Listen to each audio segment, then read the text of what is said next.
Going. How's everyone doing tonight? It is about 11 o'clock at night. Am I in the UK right now? About 10 past 11. In about 20 minutes, we're going to get the Game Awards pre-show. We're going to be there for that because there's often trailers in that, or that's when the cool awards are for the small things, for the little indie games. But yeah, this is going to be going on till like 4 a.m. UK. So I'm just going to get tired and slightly get delirious, and we're just gonna talk over some Game Awards, which should be fun, don't you reckon? Also, the lighting is gonna change dramatically on my face as the stream goes on because I have a very bright monitor over to that side, and every time that like a trailer comes up and it's bright one color, it's just gonna be like, oh hey, pay attention. We're gonna put light all over your face. 1 second.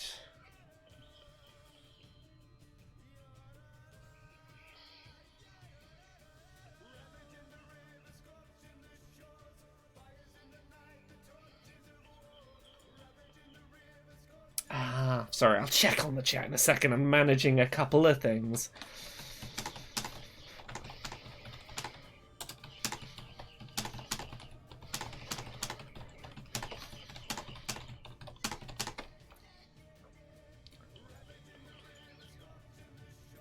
Yes, how is everyone doing today? Hello, Timmy.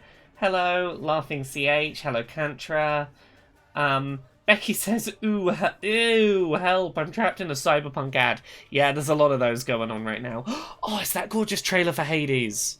Oh, this trailer's gorgeous, and I didn't appreciate when this trailer launched quite how into this game I was going to be, but look at this gorgeousness. Also, don't worry, when we hit half past, I'm going to switch over to the actual Game Awards stream as opposed to having the IGN one, where we're just going to have a lot of IGN adverts happening. I think they're just playing their review of Hades right now, because they need something to fill up the time. Yeah, everyone's getting adverts for Cyberpunk right now. It is like, every time I've gone on Twitch, it's the only advert I'm seeing is, hey, Cyberpunk, do you want to play it? I'm like, I really don't. No matter what I think of it, people will shout at me, so I'm just not going to play it. Apparently not Math Tiger. Math Tiger got an advert for pasta. Cheese It, thank you very much for the subscription. 4 months. Cheese It says, 4 months already. I don't catch your live streams often, but I love watching your VODs. I'm glad. I'm always surprised at how many people watch my VODs. Because this is the thing, it's really easy to think about Twitch as the people who are watching live, but like, let's say my Yakuza series I've been doing. Like, maybe 50 to 100 people tune in every time I do a Yakuza stream, and then I'll go back and check like a week later and be like, oh, that VOD from a week ago is up to 700 views. Like, I get more views on YouTube, on Twitch on the VODs than I do on YouTube, and that's interesting to me. It's not a thing I'd really thought about until I got back into Twitch more regularly. And I always really appreciate when people who watch the VODs rather than watching live still sub. Like, it's really easy when you've not got that live interaction to forget that subs are a thing, so thank you, I really appreciate your sub, and hey, you get to tune in live this time. So yes, hello to Scarborough, hello to Spooked Aves. Kantra says, someone linked this trailer when it dropped in one of my Discords and that put the game on my radar. I think that animated trailer was what put the game on a lot of people's radar. Like, it was Supergiant, but like, that trailer was stylish as fuck. That animated trailer had the feel of, you know when Nintendo does Smash Brothers character reveals and they have like way overproduced, beautifully animated trailers? It's that kind of feel. Is anything going to be announced at the Game Awards or anything cool shown? So we know a couple of things are happening. We know that we're going to get whatever the next Smash Brothers character is being shown off. Also, let me know if the music I have playing in the background is the right volume, needs to be louder, needs to be quieter. Yeah, we know that the next Smash Brothers character is being shown. We know for a fact that there's going to be more Dragon Age stuff shown, hopefully more than just concept art stuff this time. Look, it's the Game Awards. Usually at the Game Awards, we get trailers for stuff. I've seen a lot of speculation that this might be where we get an Elden Ring trailer, which, I mean, would make sense. It's the kind of event that would happen at. It's in the past been where we've had stuff like Breath of the Wild gameplay. For the original Breath of the Wild was first a Game Awards thing. The Game Awards like to be the place for, like, cool, interesting trailers. I think last time we had a Smash trailer at the Game Awards, it was that really stylish, like, oh, really caught you off guard, Joker is coming to Smash trailer, where it's like, it's a Persona thing, oh, he's got the Smash invite. Like, that kind of shit. Can barely hear the music, no worries. I don't put music on in the background while I'm talking very often, and I don't know where to set the volume levels. There we go, I've turned it up a bit. We'll see. Let's see. Buttercup Bandita says, I'm actually interested in seeing whatever they have to show of Dragon Age 4. Well, I'm interested if they show more than concept art again. D9 Sync says, I'm glad you're doing this, Laura. The official chat is too toxic. Honestly, that's 90% of the reason why I did this. Like, even if there are points where I'm just watching and I'm not particularly talking, I think it's going to be nice to just have a little quiet chat where it's like, hey, we can chat about this and not have to deal with the nonsense that goes on over there. JZ Beast, thank you very much for the Prime sub. Thank you, super appreciate it. Yeah, let's see. I turned the music up slightly, we'll see if that's... Kantra can tell that it's one of Gavin, the lovely Miracle of Sounds songs, which presumably means the volume's maybe a little better now. Steve McHugh says, maybe Zagreus from Hades will be in Smash Bros. I would love it. That game is very recently released, has only very recently become popular, and as much as it's everything that we're talking about, it hasn't broken into the mainstream in a way that I think Smash characters generally have to. I would love to see it. I wouldn't ever count your hopes on it. The other character I've seen thrown around a lot today is, I've seen a lot of people saying, oh, it's Fortnite has this whole thing with crossing between worlds. It's going to be a Fortnite character in Smash, and I don't believe it. My gut says it's way too close to the last character they released, which was Steve from Minecraft, because Steve's whole deal is having a pickaxe and mining resources and building things to protect yourself in between when you attack. And, you know, Fortnite, everyone thinks of guns, but, like, no, Fortnite has the mechanic of use your pickaxe to mine the materials to build the structures. It's way too mechanically similar. I don't see them doing it. At the very least, I don't see them doing it back-to-back with Steve. I think that'd be a bad move.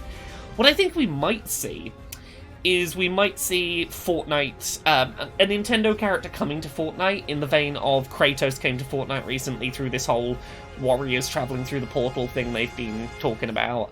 I think we might see some Nintendo character come to Fortnite as a skin, maybe. Rain Dean, thank you very much for the sub. Zack in Smash would be amazing, but he's less likely than Sora or Rayman. Yeah, like, here's the thing. My gut says the Game Awards is the place that they want to drop a character that is a big third-party, you wouldn't expect it character. It's not going to be like a Nintendo...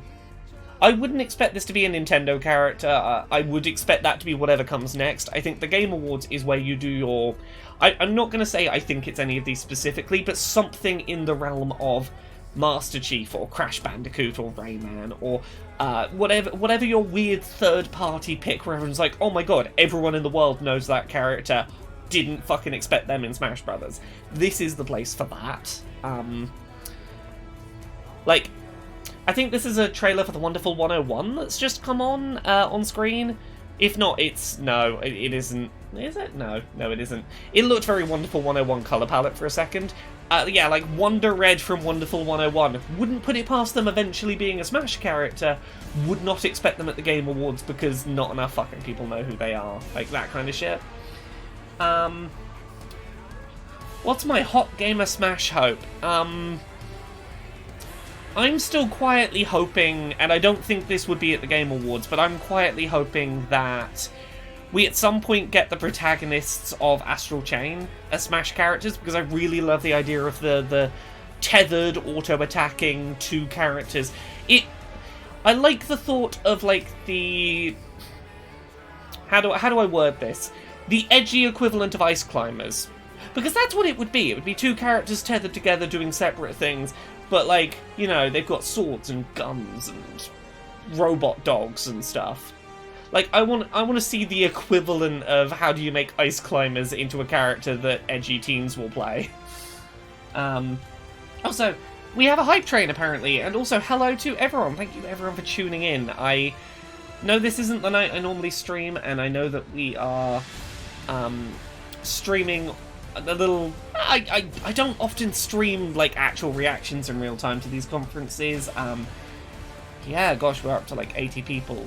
So, before we get started, I'm going to talk a little bit about some of the categories of awards that are up and who I think's going to win, because we've got like 10 minutes before the pre-show starts. Game of the Year. Nominees are Doom Eternal, Final Fantasy VII Remake, Ghost of Tsushima, Hades, Animal Crossing, and The Last of Us 2. Now, the question between like what I think will win and what I would like to see win is, you know, I think the win is going to go to The Last of Us 2, because the Game Awards fucking love Neil Druckmann. Anything Neil Druckmann is involved in, they fucking lose their minds over. Hades is my personal Game of the Year. I think I would like to see Animal Crossing New Horizons win, because it feels like the game that most... It is the game that is the story of this year. Like, if there is a video game that feels like it is the 2020 video game, I think it has to be Animal Crossing. I think it's fair to say 2020 is the year that was dominated by the pandemic, and Animal Crossing was the game of the pandemic, and I think that... Here's the thing, I've been on part of the judging for the Game Awards before. Like, a lot of big game outlets get invited to vote. Kotaku UK, when I was there, we got invited to vote. And the way it works is that it is very much just, you do ranked choice voting, so your top pick gets a certain number of points, your second pick gets a certain number of points, your third pick gets a certain number of points, and I think Animal Crossing and Hades are both going to be, like, I don't know if they'll be number one on lots of outlets' lists, but I think they're going to be right near the top on a lot of outlets' lists, and that might be enough to get them a win. Who the fuck knows? Fitzy999, thank you very much for the sub. I'm just checking I've not missed anyone else who has subbed recently. There we go. Cool. Right, I'm just keeping an eye on the chat. Yeah, I've seen... Here's the thing. There's people predicting the usual things that get predicted for Smash, that Sora is going to be the character. Like, it's possible, but, like, I'm not holding my breath for a Sora or anything. For some reason, Master Chief feels less ridiculous a pick than Sora to me, and I think it's just because Nintendo and Microsoft have shown that they can collaborate and that it's in their best interests. How would I feel about a Monster Hunter character in Smash? I'd absolutely love one. I've been an advocate for a while, but that should be a thing. I assumed that was going to be a thing when the Rathalos was shown to be a boss fight in Smash Ultimate. I genuinely thought we were going to get our Monster Hunter character protagonist. What if we got a Palico? What if the Monster Hunter character was just a Palico? Yeah, here's the thing. The Game Awards are one of those awards where usually the big budget stuff wins. I would love to see an upset. I would love to see Hades, of all things, beat out The Last of Us for Game of the Year. It would make me very happy, but I don't know that I would expect it. Buttercup Bandita says, Game of the Year is Hades. Whoever wins is irrelevant. We know in our hearts it to be true. It is the game I have had the most fun with this year. It is the most satisfying complete video game I've played this year, and the one that, like, if I was, you know, gun to my head, had to pick one, I would say Hades was my game of the year. Jay-Z says, Age of Calamity is my personal game of the year. Everything I wanted in a Hyrule Warriors sequel. Here's the thing. I need more time to percolate on it. I have problems with Age of Calamity, but that being said, I played 50 hours of that game in like a week and a half and couldn't stop devouring it as a video game. And that says a lot. Like, there's very few video games that I get through that fast, not for work, and just go, that was just very satisfying and fun. It hit the dopamine switch in my head that likes complete the thing and tick off the things and bash the things and numbers go up and brain get good happy juice. It likes that.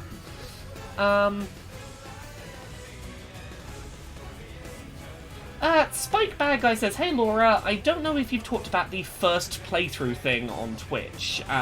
Was curious about your opinion on it. Is there any one-word descriptor alternatives you'd suggest?" Okay, so for anyone who doesn't know, Twitch recently did a thing where they got rid of a previous category they'd had on Twitch, which was called blind playthroughs, and colloquially a lot of people use it for, I'm playing a game that I have not seen before and I don't want to be spoiled on.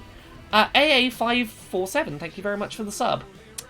So what Twitch have done is they've listened to a lot of blind gamers who have said, look, we're blind. When we play video games on Twitch and we want to tell people, hello, I am a blind person doing a playthrough of this game, and don't want to have to answer every 5 minutes that, yes, I am blind and I am playing a video game. The existence of blind playthrough as a tag made it really complicated for blind people to go, hey, I am blind and doing a playthrough.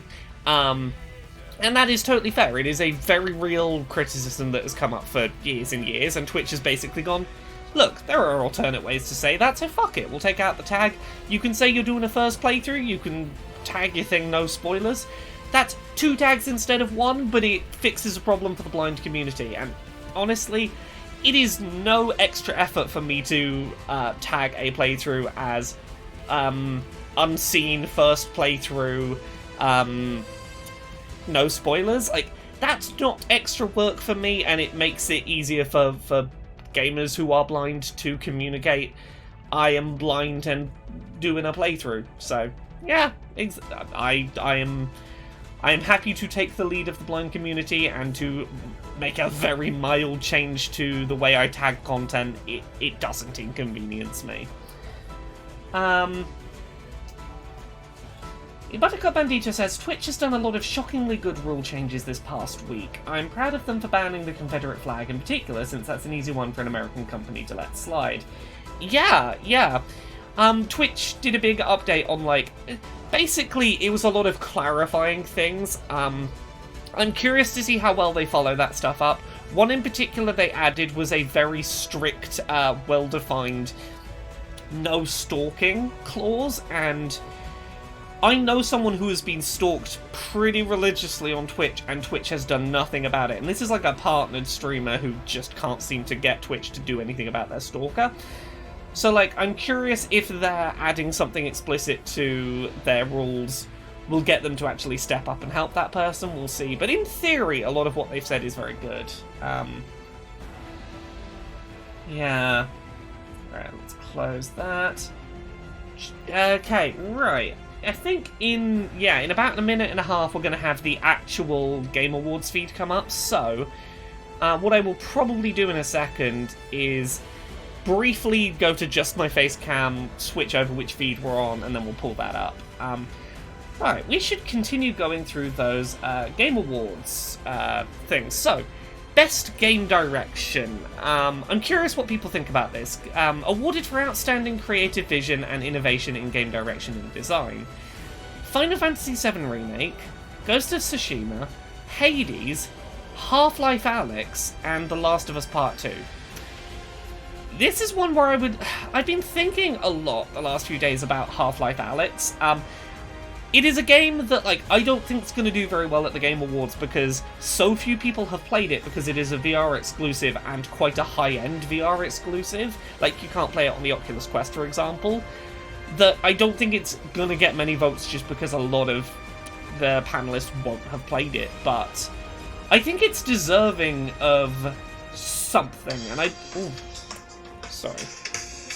I don't know what I think it's deserving for, but I want to see it win something, because I have played it, and it is a stunningly designed video game. It is one of the most impressive uses of VR I have seen for, like, a consistent, serious video game. I don't know where it fits into an award show and what it actually has a chance to win. Anthros says, do we have a timeline for the games with gameplay reveals and the like? No. At some point in the next 4 hours, we know there will be some reveals. We know that one of them will be a Smash character, and one of them will be something to do with Dragon Age, and that's all we really know. Oh, apparently we're still another 2 minutes off of switching over the feeds, but we'll get there in a minute. Yeah, Richie Ingpiece says, I watched Sean from YouTube play Half-Life Alyx, and it's a real game changer for VR. It is one of those games that's really hard to explain what makes it impressive unless you're already versed with VR and play a lot of VR games and can go, this is what makes it a step past what VR's already doing. D9 Sync asks, how far am I into Yakuza 7 and what are my current thoughts? I am on chapter 7, but I've done like every side quest I can do up to this point. I have fully upgraded the upgrade shop. I have maxed out the business minigame. I absolutely love that game in spite of some weird flaws it has. I've got a video going up on Friday about the fact that, like, particularly for homeless people, it has a lot of cutscenes that are very, very tasteful and sincere and serious about the plight of homeless people, and then you turn a corner and it's like, oh, there's hungry, hungry homeless, ha! And that's weird, and it makes me feel a bit, eh? But, like, every time I sit down to play that game, I come away, at least once in every play session, I go, I fucking love this game, this game's fucking amazing. I love it in spite of itself, and I'm just kind of playing it cautiously, like, please don't ruin this, because you're a very good video game. Please don't ruin that you're a good video game. Yeah, maybe I'm wrong, but I believe what I saw was that this is 4 hours long. So, Chuzu Adam says, for the Game Awards, is the winner based only on community votes, or is there any kind of jury of pro gamers? So here's how the Game Awards work. They have one award, the Player's Choice Award, which is voted for by just anyone on the internet who wants to click on a game. All of the rest of the awards are voted on by the staff of most of the major game outlets. So, when I was at Kotaku UK, we as a staff had to sit down and go, okay, the three of us who are here is a list. Here is, like, the long list. I don't think we even had a long list. I think it was just, look, write down the games that you would put ranked by, like, your favourite down to, you know, you've got X number of slots, fill them up from most favourite to least favourite of your favourites. Sydney Goodman here, coming to you live from Los Angeles, California. Welcome to the Game Awards pre-show. Oh, 1 second. And please allow me to be the first to thank you for setting down Cyberpunk for a few hours. As you can probably tell, the Game Awards are going to look a little different this year. The Game Awards are talking to me Our because, venue may be smaller. But there we go.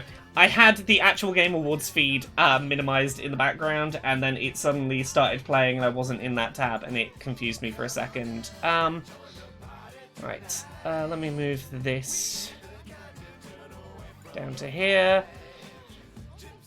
There we go, we're back. Sorry, yes. What was I being asked about? Yes. So basically, we could write in whatever we wanted, and we had a certain number of slots with our highest, the one that we most wanted to give points to up the top, and basically the one up the top would get like the most points, and then slightly less, and slightly less, and slightly less. So everything you put on your list would get some points, and then basically the Game Awards would take all of the entries and tally up how many points they got and go, okay, we're gonna, like, the 5 things that got the most votes will be the shortlist, but, like, by the time the shortlist is created, the winner's already been picked by whatever got the most votes from the various outlets. It's just a case of, they haven't told us what that winner is. Ooh, best score. Okay, what are the options here?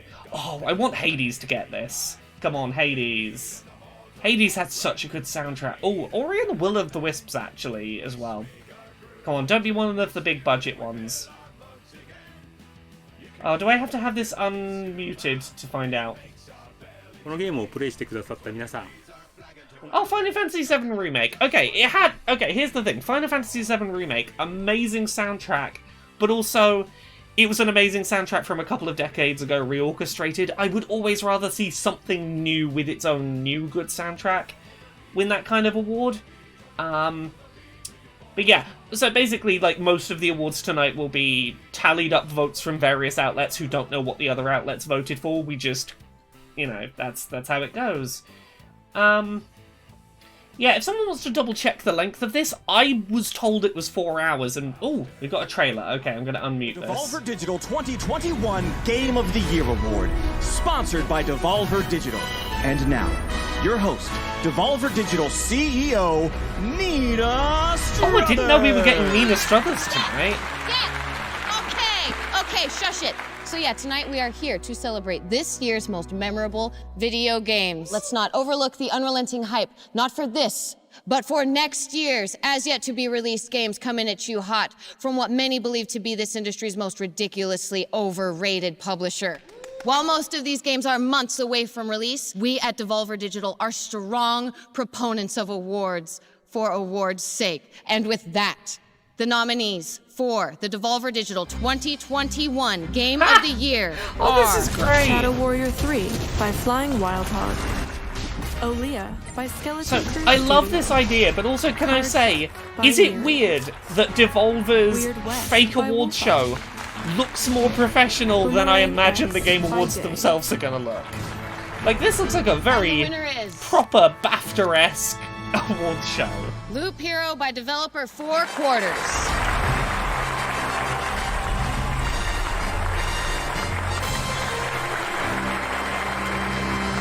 Now, who's Four ready Quarters for someone couldn't to be here get with us murdered? this evening as Loop Hero was unannounced until, well, just now, really. Let's have a look at Loop Hero. Your world has been cast into a dark spiral. Wait, did they just... Okay, they've just given their award for next year's Game of the Year to a game that hadn't been announced before the award. That's very Devolver. And remember your world. Grounds for weapons, armor, and mystical items to level up your hero. Expand your camp. Customize your card deck. and Okay, uncover this is a deck buildery type thing from the looks of it. the spiral I like a good deck buildery thing. world. Loop Hero. Loop Hero. Coming in Huh. 2021. No. Oh, Okay, hey, they've not thank announced you. any platforms. We'll see you next year. Or whatever. Is that it? That's us done. Ooh. Every year, the Game Awards do. And now we turn this highlight new down games. quiet again while we wait for whatever the next trailer is or whatever the next thing we actually care about. Yeah, that's the thing I appreciate about Devolver. Devolver are always short and sweet. They never outstay their welcome with whatever their little gag is. I think the Game Awards are being a bit self-aware, right? What's this next trailer?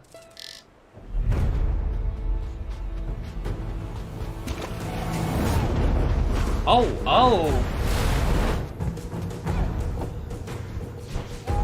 Oh, is this the new... We're definitely not knocking off Breath of the Wild. It's Breath of the Wild / Moana. Breath of the Wild x Moana. I want to put a logo together. Yeah, this is Breath of the Moana.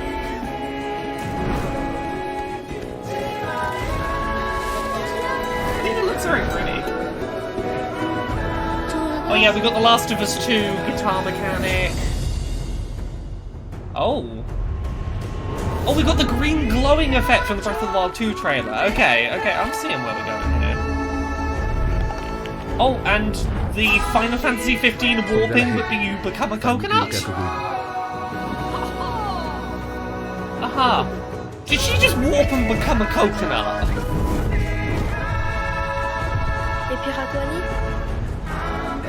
What was that game where you could become...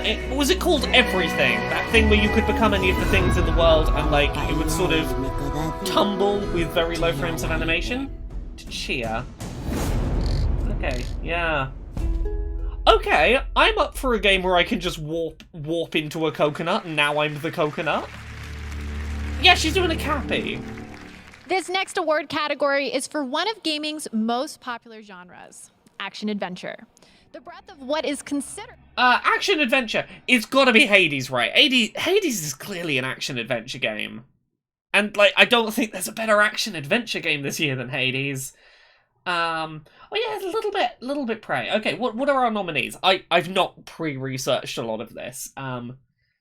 Best action adventure game, Assassin's Creed Valhalla. Reminder, that company, Ubisoft, has never really faced any actual consequences for the decades of abuse and harassment within their company, and that probably should be a thing we talk about. How is Hades not an action-adventure game? Oh, is it considered a roguelike? Yeah, hey, reminder, 25% of Ubisoft staff have experienced or witnessed harassment, including sexual harassment within the workplace. A quarter of people who work at Ubisoft have either been harassed or seen someone get harassed within the workplace. That's a thing that we should just remind everyone about. Also, I think The Last of Us 2 won Best Action Adventure Game. It's the big budget one that's gonna... Here's the thing, Last of Us 2 is gonna win fucking everything it's nominated for because the Game Awards love Neil Druckmann. They cannot get enough Neil Druckmann. Yeah. Oh yes, we have the yes. Don't forget to hold Ubisoft accountable for their abusive corporate culture. Fuck Ubisoft. That's the thing. Every award that gets given out tonight to The Last of Us 2 tells Neil Druckmann, hey, crunch is a good thing. Hey everyone, I'm Connie. I'm the CEO and creative director of new trailers. Trailer time in beautiful Berlin. It was such an honor to be nominated for the Games for Impact category. Games for Impact is a really interesting category. Game Awards for our most important project today called Sea of Solitude. I'm very happy to announce that Sea of Solitude will be coming to Nintendo Switch this winter. But it's not just a port. We fully reworked that's the only place I'm going to play Sea of Solitude is on the Switch. Because it's a version that truly represents what I wanted to convey about the topics that are especially important in today's difficult times. We can't wait to share it with you. Until then, stay safe, enjoy I'm glad that you've Awards, enjoyed engaging with my see you content. soon. It's good to have a new person who is watching the things I make. But yeah, Sea of Solitude, getting the Switch port. Cool. I will probably play that, which I probably wouldn't have done previously. Wait, did that just say Quantic Dream? I didn't think this was a Quantic Dream game. Maybe I misread You know them the too, thing. don't you?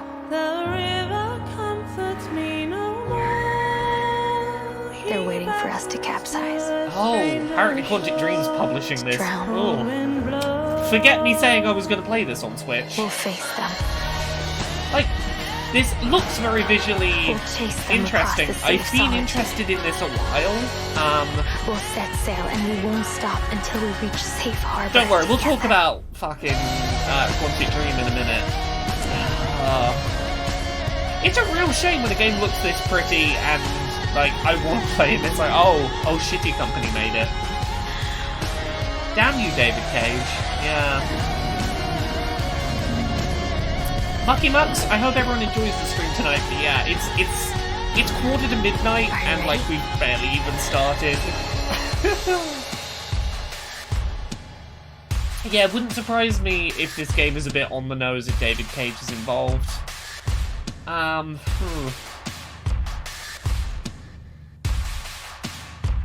Let's see, Quantic Dream. Yeah, published by Quantic Dream. Okay. Not developed by Quantic Dream, but... Yeah, so reminder, David Cage, the person in charge of Quantic Dream, apparently that company, according to reports, has really, really, really, really horrible problems with harassment, sexism, homophobia and racism, particularly an internal company message board that had, like, thousands of homophobic and racist memes being shared within the company, among other things. Quantic Dream's But her bad. shadow for company. Anyway, A journey trailers. to escape she did embark, and her shadow followed distrustfully. Girl found no hope in light, but See, this looks despair. pretty. Her shadow smiled. With me there is a way. Hand in hand. See, we this is break Focus free Home from this Interactive, and nether. Focus Home Interactive usually do stuff Step that, by if a step. little janky, is really We will interesting. Together. Shady Part of Me. Ooh, I like that name. Yeah, I will generally give anything Focus does a shot. If you're just joining us now, well, their stuff is usually like a little bit rough around the edges, a little bit buggy. Really ambitious ideas for the size of company they are. Oh, did that say now available? Oh, apparently it's now available. Yeah. I will download that on Switch any moment. Best family game. Sorry, I'm just keeping an eye on all the things. Also, 150 people here. Hello, everyone. Yeah, if that's available now, fuck it. I'll buy that tonight, play it tomorrow.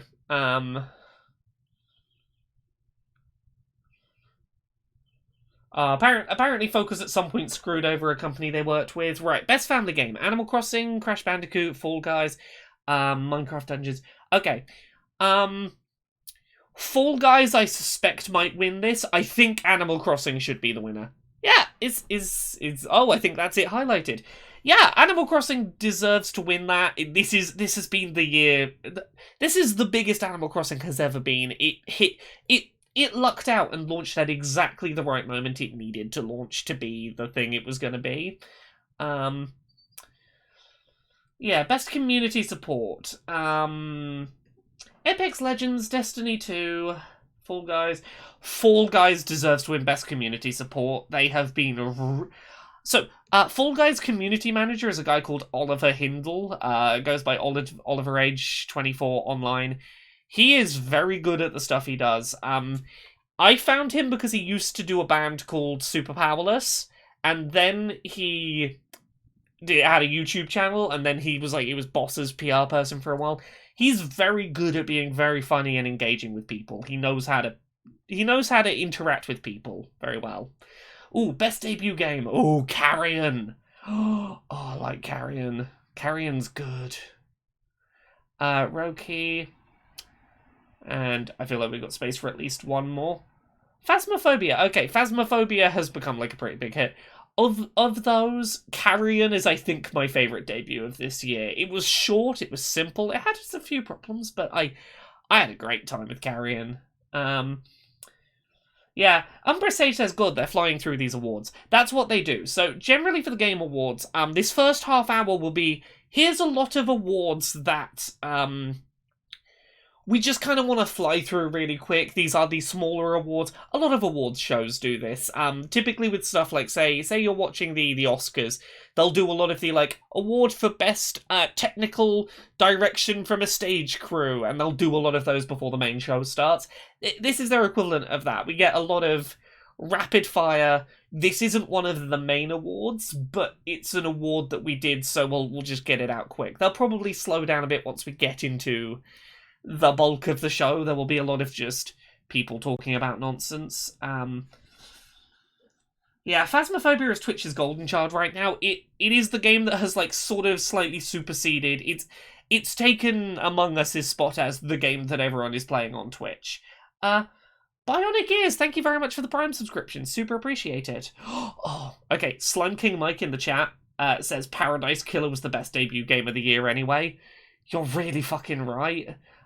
Paradise Killer is an indie game made by two developers from Leamington Spa. One of them used to work on Until Dawn. And it's a weird, futuristic murder mystery game where you never get told whether you got the right answer. You just have to get an answer that you can prove and that you have enough evidence for. And it's a real interesting game. Anyway, what's this man talking about? It's available now on the Oculus Quest platform. We've got something special for anyone who purchases Myst. Myst is on Oculus Quest. Environment. I'm so thrilled for you to experience Myst in sorry, VR, I didn't realize what this man was talking about. So I didn't see like a world debut come up. Okay, Myst is on the VR headset that I like to play things on. That's cool. Yeah, Paradise Killer's, it's weird and surreal, and I love it. It's okay. Yeah, I can understand anyone who went for Paradise Killer for Game of the Year, for best debut game.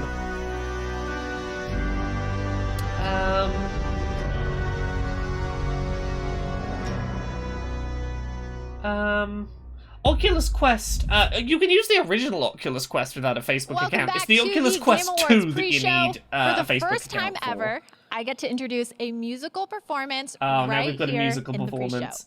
I'll turn the sound back on when the music actually starts. I just don't want to listen to her talk.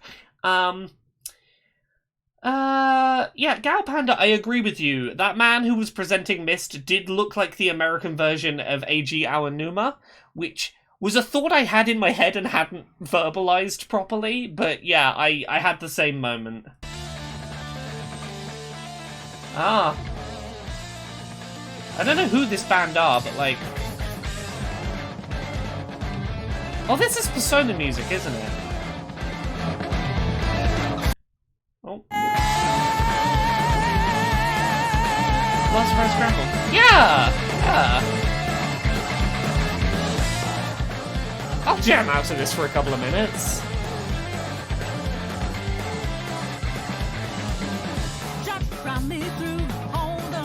Oh yeah, I know what track this is.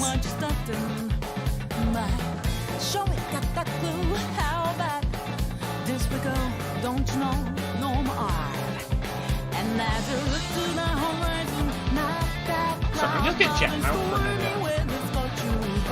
This game had such a good soundtrack. The main reason I'm excited for Persona 5 Scramble, or Strikers, or whatever it's called, the Persona 5 Warriors,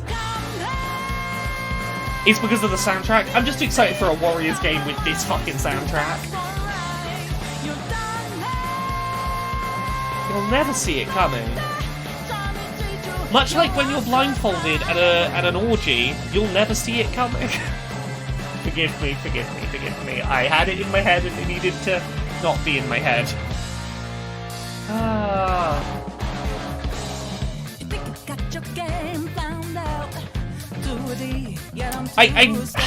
As someone that was a drummer for several years in my teens, I really appreciate the way that this song plays the hi-hat. There's a real appreciation for the very lightly open hi-hat that just gives a little bit of reverb, but not so much. You sort of shut the pedal down just to sort of cut it off early, but just a very light opening of the hi-hat as you play it. I love appreciating a good drumming.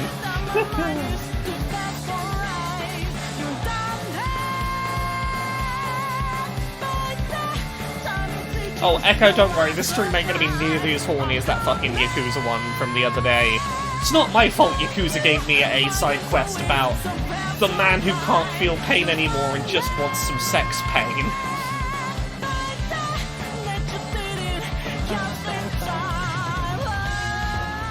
Yeah, when we streamed Yakuza the other night, we had a side quest that was all about a man called Mr. Masochism.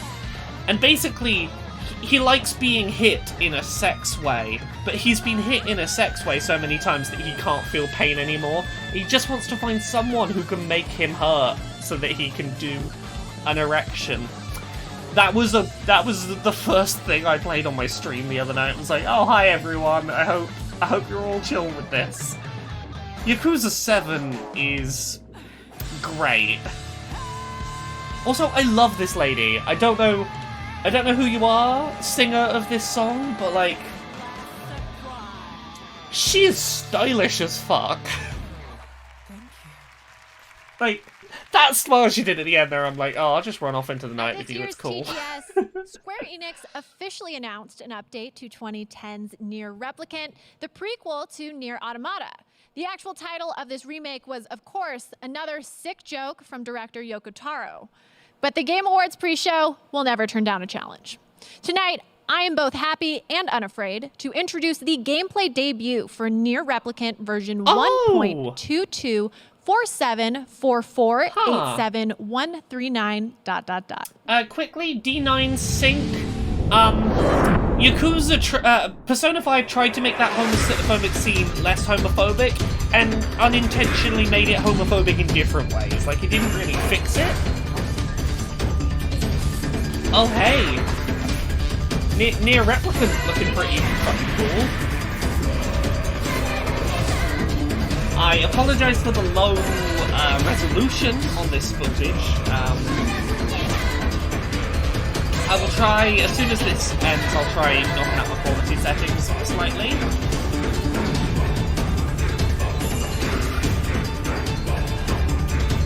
This is fucking gorgeous. Look at all these bullets! That's ridiculous! Oh, there we go, it seems to have sorted itself out.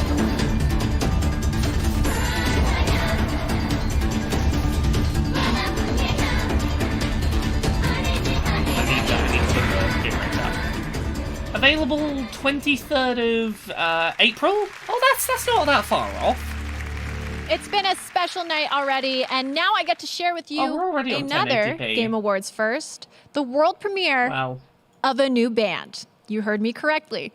They're playing their debut single, Follow Unfollow. Please welcome, for the first time ever, OFK.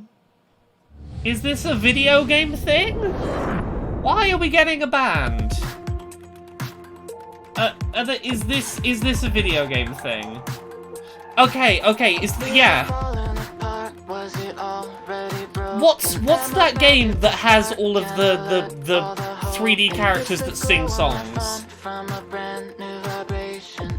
Yeah, maybe a League of Legends thing? Oh! I'll give you the time of day, whoever you are, because your virtual lead singer, is wearing a black Trans Lives Matter shirt. Fucking... I don't know who this is, but I'll... Yeah. Okay, apparently it's a League of Legends thing. I would not have expected League of Legends to be openly Black Trans Lives Matter supporting. I don't know why, that doesn't seem like a thing that would be League of Legends thing. Fuck yeah.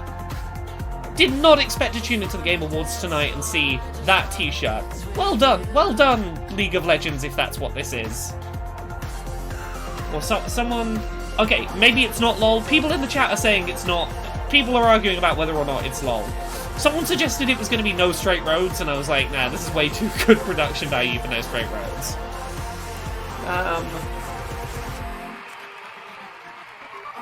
Interactive sick. Okay, this is just like a virtual band? That's a bop. Tonight's about I mean, the track was good.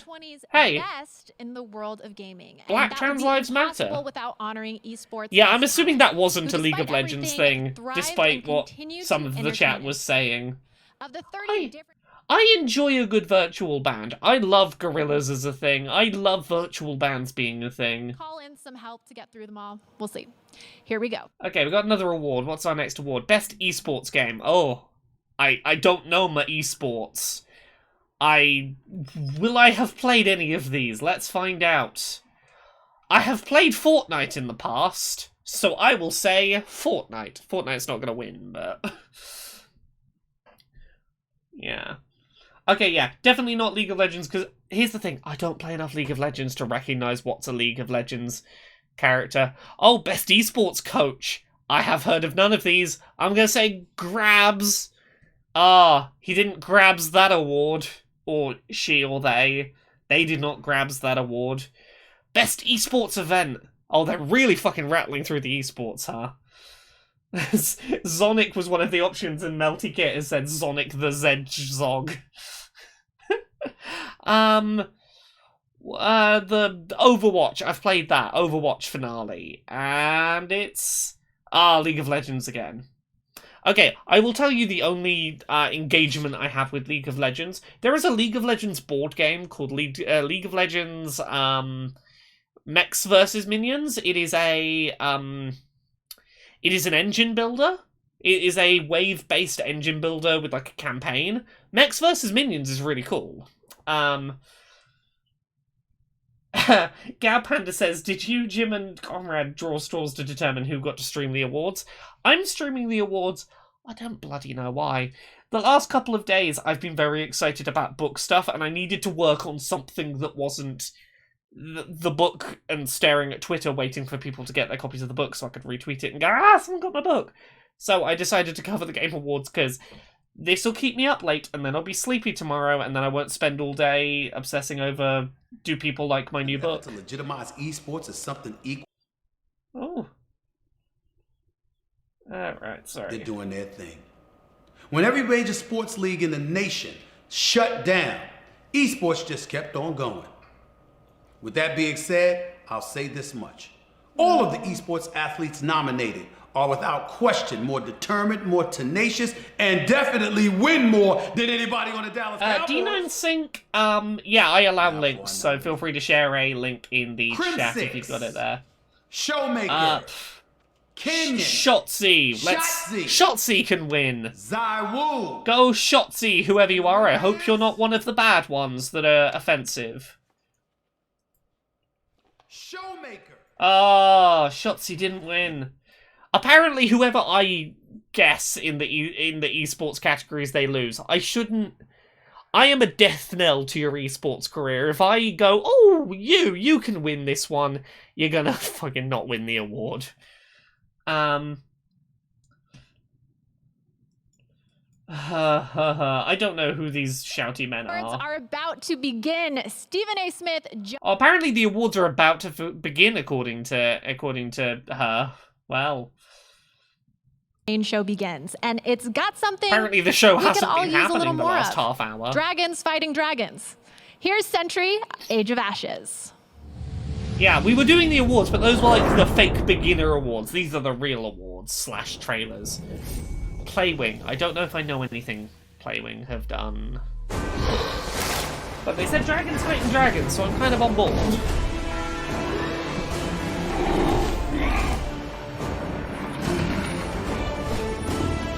Will there be anything resembling gameplay in this trailer?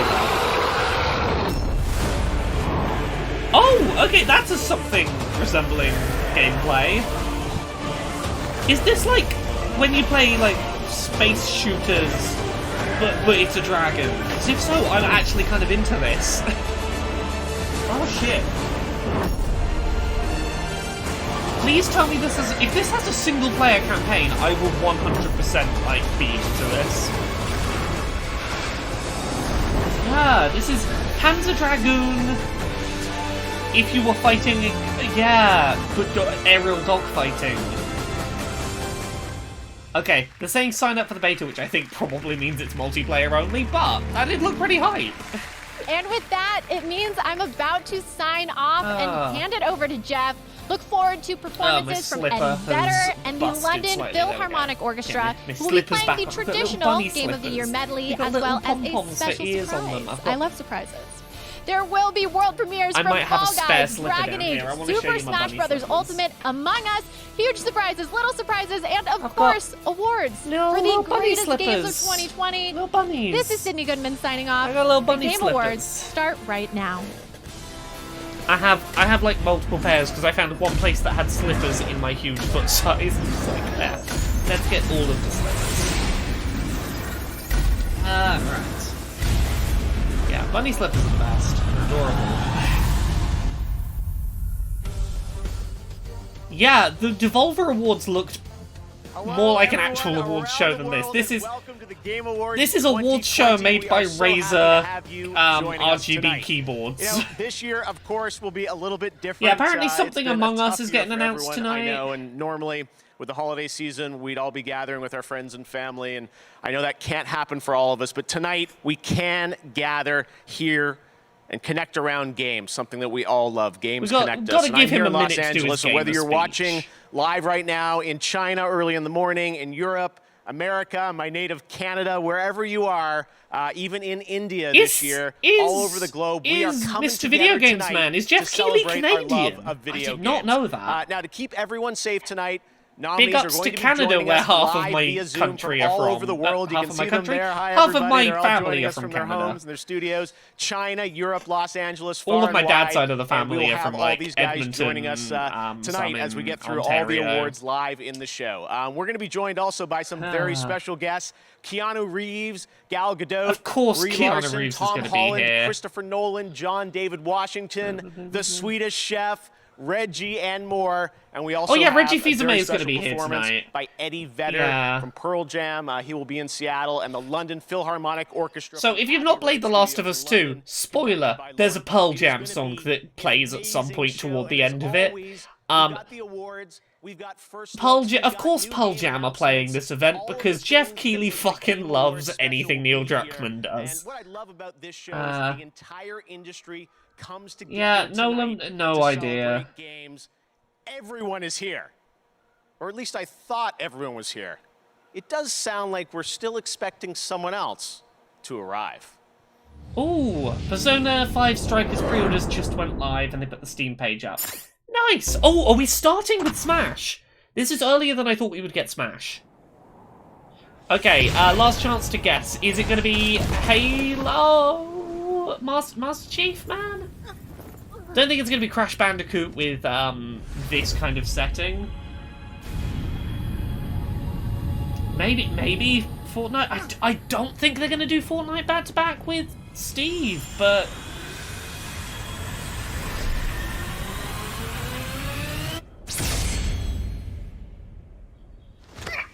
Maybe...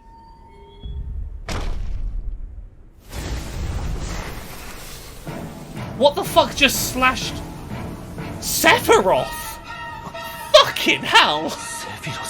Oh my god, Sephiroth in Smash! Fucking... yeah. I did not think we were going to get more Final Fantasy VII characters. Considering that 7 Remake didn't come to the Switch. Okay. Okay, what's your fucking moveset like? Oh.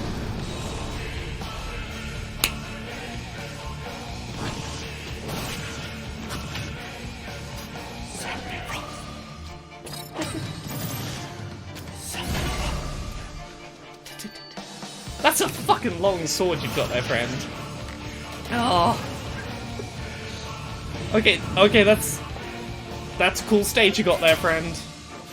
This is worth it just so that we can have this fucking orchestral Sephiroth song in Smash now. Oh, is this your final Smash, friend? Oh, we can have you with one wing because of course we can.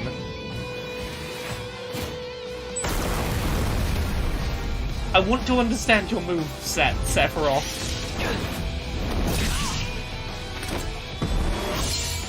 Oh, okay, oh my god, Sephiroth just fucking... I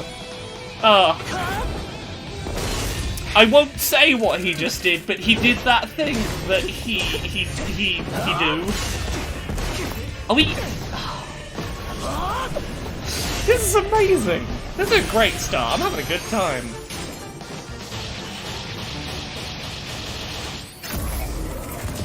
Did we not get to see Sephiroth's final Smash there? Okay, that's cool. If you're gonna go back to a franchise you've already done, I'll take Sephiroth. Are we about to get something else? It doesn't seem like it's over. Exclusive versus Final Smash? Maybe? Yeah, maybe if you do a Final Smash as Cloud against Sephiroth, you do a special Final Smash. Okay, when's this available? Oh, that's this month. Okay. All right, the fun is just getting started. Echo, they're messing with you. Mario is in Smash. Awards. And to present our first award, well, you probably know her as Captain Marvel. She's an I was not actor, expecting that. A filmmaker, and a dedicated activist, and she's joining us now live on Zoom. It's Brie Larson. Hey, Brie. Oh, it's Brie Larson. Hello. She looks... She makes me feel things when she's in Captain Marvel and she's in the motorcycle leather, so I'm like, is an inclusive group of talented actors filling vastly different roles in games that are nothing alike. However, these artists are nominated tonight for what they share in common: a clear dedication to their craft and an extraordinary ability to bring humanity and I'm going to turn this down slightly so we can talk over her. The nominees for Best Performance. Okay, Best Performance. Best Performance. Echo, are you really surprised that I am this gay? I'm very gay. I can't stop this. Look, regardless of what you think of the game itself, Ashley Johnson did do a phenomenal job as Ellie in The Last of Us 2. You shall never reach the surface. Oh. Again, honestly, everyone in The Last of Us 2 did a really good job of their performances. I really enjoyed, Let's do this. Yeah, Najee Jeddah as Miles Morales. I wouldn't be upset at any of those winning Best Performance. Laura Bailey as Abby, The Last Yeah. of Us Part 2. Here's the thing. No matter what you think about that game, Laura Bailey did a stunning job at playing that character. Like, here's the thing. I'm not gonna rag on The Last of Us 2. That's the thing. The one category where I think it does deserve these awards is for performances, because it fucking knocked those performances out of the park. So it is no surprise to me that Abby's role after all of, as has been pointed out by Skiller Zero, after all the crap she went through, because I think I can openly say this, it's been long enough now, because people didn't like the actions her character took, which was deliberate. Her character was meant to do something that would evoke a very powerful, uncomfortable reaction, because that's what drives the player and Ellie to go on their adventure is, I fucking hate what she did. Laura Bailey went through so much, like, harassment for what her character did. I'm glad she's getting some recognition for how good of a performance it was. To give a performance that honored the impact that the original game had on me. So this means so much. Yeah. Thank you to Neil and to Hallie and the entire team for giving me the opportunity and for some people are dumb. Yeah, some people don't, like, people are like, oh, you fucking ruined The Last of Us 2 by putting Abby in, a character who did a bad thing. It's like, everything. The story. And you weren't meant to like the thing she did. It was designed to make you feel like you hated her, because that was the thing that was going to drive you to go seek after her. We've been enemies, and we've been everything in between. And every single time I work with you, I come away better for it. Yeah, here's the thing. People would have liked Abby more if those same actions had been done by not a woman, or particularly like what else to say other than a woman who giving the speech right now. isn't like you're amazing, and Abby is not as traditionally femme-presented in terms of video game character design as Ellie was, and if she was, she probably would have got less hate as a character, because people didn't like, I don't want to fap to that character, and that character is a girl doing a bad thing. Game's journey has been, and to the fans, obviously, to everyone who voted, thank you for your support and for your love. And I'm glad she won. There we go. Sorry, just had to have a little rant there, get it out me system. Thank you. I love you. Thank you. I love you too, voice actress. You did good. Congratulations, Laura. I think I heard iMessages coming in for people congratulating. Yeah. What's going on. It's that tells you that she did not know she was winning that award, because she forgot to mute her fucking phone. Platform tonight, including Twitch, where we have That's Drops adorable. for Among Us and Fortnite, who both have world premieres coming up later in the show. And throughout the night, we will also be interactive on Twitch. You can predict who you think will win using a Twitch extension. And first up, best ongoing game. So go and vote now. Lock in your predictions. All right, well, everything going on. It's been you know what? special years that sees I the should launch. probably use that prediction thing that I don't use nearly often enough if you have channel points here. So, I'm going to set up a prediction that you can spend channel points to vote yes or no. What do you reckon is going to happen? I think the thing is, will The Last of Us 2 win Game of the Year? Because I don't want it to. I think there are games that are more deserving, but do you... Let's just put that prediction up now. Let's just get that going. Pretty much since the day I started, there's been a really clear player fantasy. I think the thing that makes it different from a lot of first-person games is it's not just about shooting. Eco-sci-fi is a term that we use. Future fiction, but from an ecological focus. There's been this ecological disaster. These corporations came in and they developed new technology, and on the surface, everything's pretty great. We're still early in development, but we're really excited with where things are going. We wanted to share a cinematic piece that helps set the tone for our world.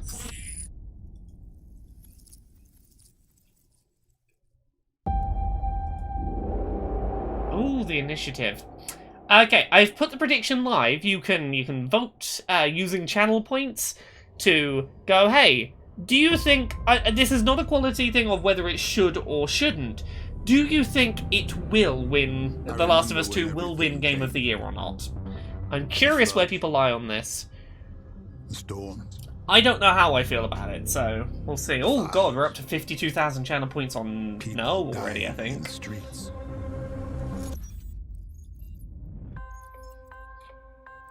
The corporations gave us solutions. What is this? A better world. That's the thing. I think it will win because of the show we're watching. Like, this is the show that The Last of Us 2 would probably win at, But the laws of nature aren't meant to be broken. We need to know what they're hiding. Cruel world. Okay, are we gonna get any sense of what the gameplay of this is? Are we shooting people as a flying drone? Is that what this is?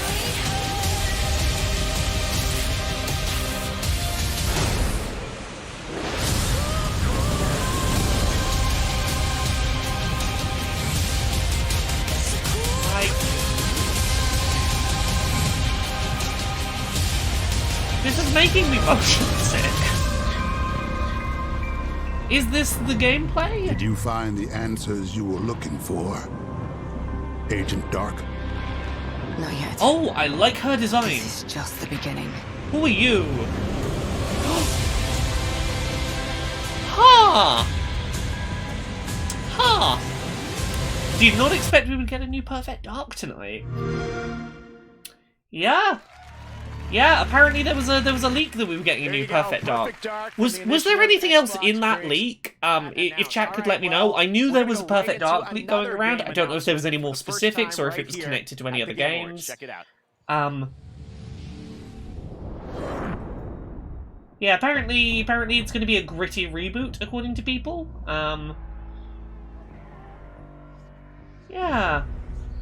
Yeah, it's going to be a reboot. It's going to be, like, completely, let's pretend that the other ones didn't happen and have this as a new jumping in point, but fuck, I'll take a new Perfect Dark. Not a gritty reboot.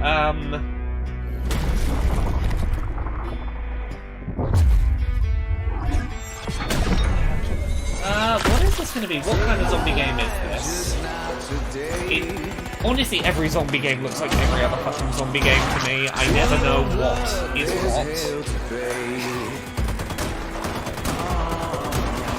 Oh, is this the original Left 4 Dead team making totally not Left 4 Dead, making their Left 4 Dead knockoff? Is that what this is? Lock her up, handsome. Yeah, this might be a Left 4 Dead like. It's got... Yeah, by Turtle Rock. Okay, yeah, this might be a Turtle Rock, definitely not Left 4 Dead. Cover me!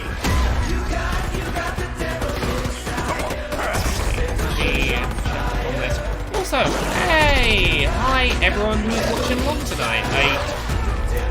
I don't usually do these this way. I did not expect this many people to turn up. Hi everyone, I hope you're all having a good time. Take it out! Yeah, so there's going to be 4-player co-op zombie shooter. Oh man, this is my favorite hoodie. A little club soda will take that right out. So I have a little ticker that shows up on the bottom right of my screen whenever games website. I have a few games websites I pick at, like, when they post new news, a little thing comes up on my screen. VGC have just posted a news story that just is the word initiative. Back 4 Blood. Okay.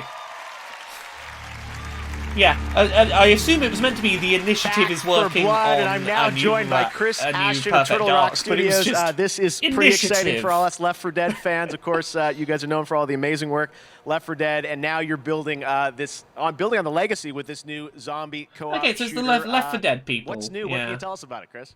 Well, we wanted to do more and bigger, right? We wanted to have it's got the number 4 in it because they want to evoke more missions, Left 4 Dead, more story. But we also wanted to have a bigger variety of zombies to fight, right? But also we wanted to go bigger. So now we've got these 20-foot tall zombie monstrosities that are definitely going to take, the help of your friends in order to defeat.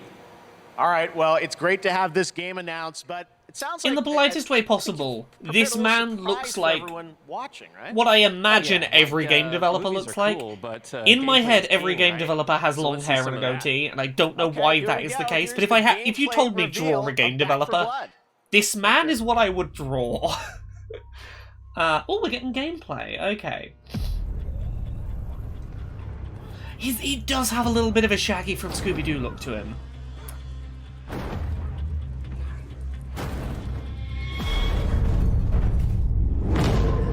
Okay. Ready? Not one for speeches. So how about we just go kill some rich? Okay, yeah, this is just fucking Left 4 Dead, huh? Here we go.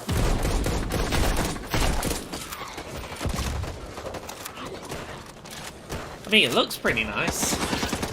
It's clearly, you know, running at a nice stable locked frame rate, at least if this gameplay footage is anything representing the final experience. Yeah, they are not being subtle. This is just, we want to make a new Left 4 Dead, but we don't have the Left 4 Dead license, so... yeah. Oh, don't be embarrassed to look like game developer man. It's a good look. I have known many very cool people who have looked that way. It is just, you know, when you have like an image in your head and it's just that's just the image I have. That's just what I picture. It just is a fact. Thanks, Holly. Yeah, this does just look like new Left 4 Dead, but the thing we added is, well, I mean, it makes sense. They did evolve. It makes sense that they would have a 15-foot tall zombie. We know how to make a big enemy. Yeah, this is very clearly scripted gameplay segment. You know, this is always the case when you're demoing an online co-op multiplayer game. There is a certain amount of fakery going on. Like the fake co-op pods going on, the fake voice chat, but like, I mean, this looks like a new Left 4 Dead. It's fun. I might play this on stream at some point, because I know Jane really likes Left 4 Dead 2, and I might be like, fuck it, we'll stream some Back 4 Blood together. Ah, June, that is not far off. Yeah, if Valve won't make more Left 4 Dead, might as well fill the gap. Tune into a gameplay showcase tomorrow. Don't think I will. I think it'll be good. There you go, Back 4 Blood, June next year. Alpha next week. Crazy. All right, very exciting. Well, tonight we're celebrating games, and we've got awesome discounts on many of tonight's nominees with the Game Awards sale across Xbox, PlayStation, Nintendo eShop, Epic Games Store, and Steam. And we also have the Game Awards Festival, a chance to play upcoming games. Currently, the predictions for Will The Last of Us 2 win Game of the Year? About 2/3 of people are saying no, and about 1/3 saying yes. I was expecting it would shift the other way. I was thinking we get a little lean towards yes, just because this is the show that loves AAA shit. But like, I hope all you're right. I hope you're all right. Scavengers from Midwinter Entertainment. Everyone has been wondering when they'll get to play it. Yeah, lots of games going on sale. Josh Holmes. Thanks, Jeff. Who's talking I do have about a what really now? exciting update for you, but first, I just want to thank the many thousands of players who've been testing the game with us. What else is in the running for Game of the Year? I can find out for you if you give me just a few seconds. Today, I have big news to share. Game of the Year nominees are Doom Eternal, Final Fantasy VII Remake, Ghost of Tsushima, Hades, Animal Crossing New Horizons, and The Last of Us 2. I would like to see it go to either Hades or Animal Crossing, personally, but... Oh. What have we got going on here? I wasn't paying attention. What is this? Sorry, I got messaged something by Becky. I love the girlfriend and mod, and I'm just having to find out if it is what I think it is.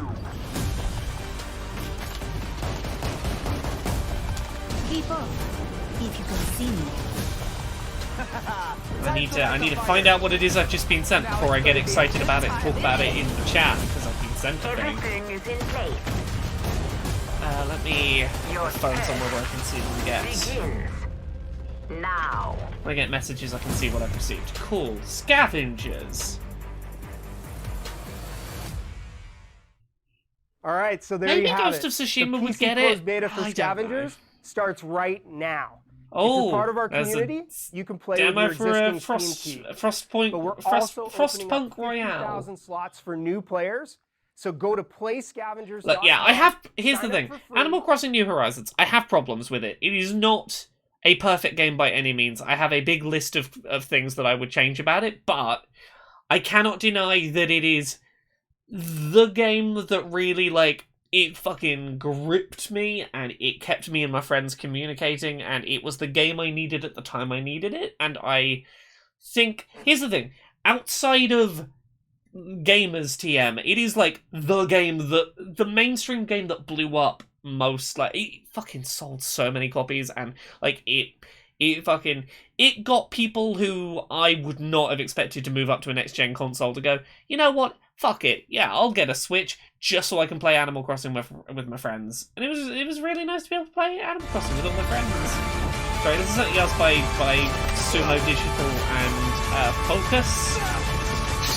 Oh, is this? Oh, I thought for a second that was going to be, yeah, Hood, Outlaws and Legends. I thought that was Hellblade Senua's Sacrifice 2 for a second.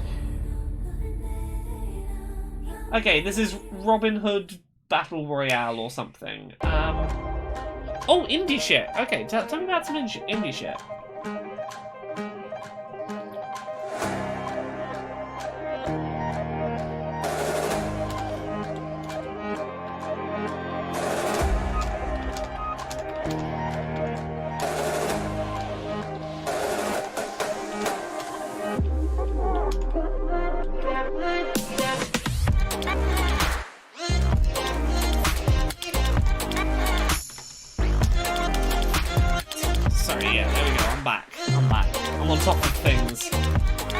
Yeah, a lot of this is just indie games that are available on the Switch. I thought this was going to be a bunch of announcements for, here's a bunch of new indie games coming to the Switch. It's just, here's a bunch of indie games that are on the Switch. All of these are out, like, already. Yeah, it's just, hey, thanks, indies, for putting your games on the Switch. These ones sold well. You thought you could get rid of me, but you can't. Anyways, Instagram and the Game Awards have teamed up for 6 new AR effects you can share to Instagram Reels. I played with them yesterday at home and posted to the Game Awards profile. Check it out. The Game You Awards, can transport yourself to Final Fantasy VII's train station, transform into the Doomslayer, don the mask of the Ghost of Okay, Tsushima, that Hades one's sneak actually through kind of Last of Us, cute. or Cute. even I become want to be Zagreus from Zagreus in the To mirror. create your own, just head over to the Game Awards on Instagram, click on the effect icon, and share to Instagram Reels. And I'll be back later to show off some of your beautiful creations.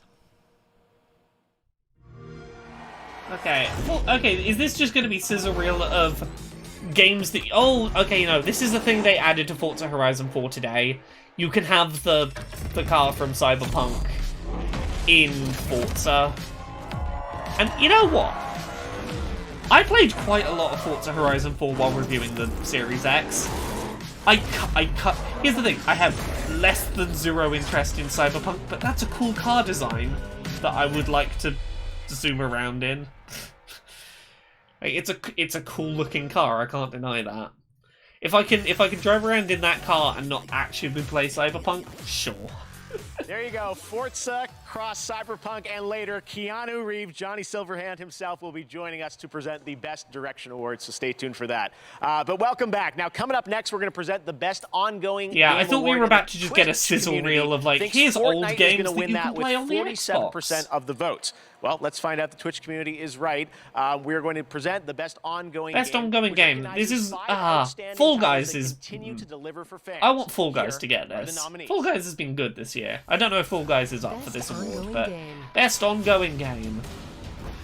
Apex Legends, I have not been playing. I have a friend who plays way too much Apex Legends. He loves it. He thinks it's great. Maybe it is. I have a friend called Jay. We call him JPEX because he plays so much Apex.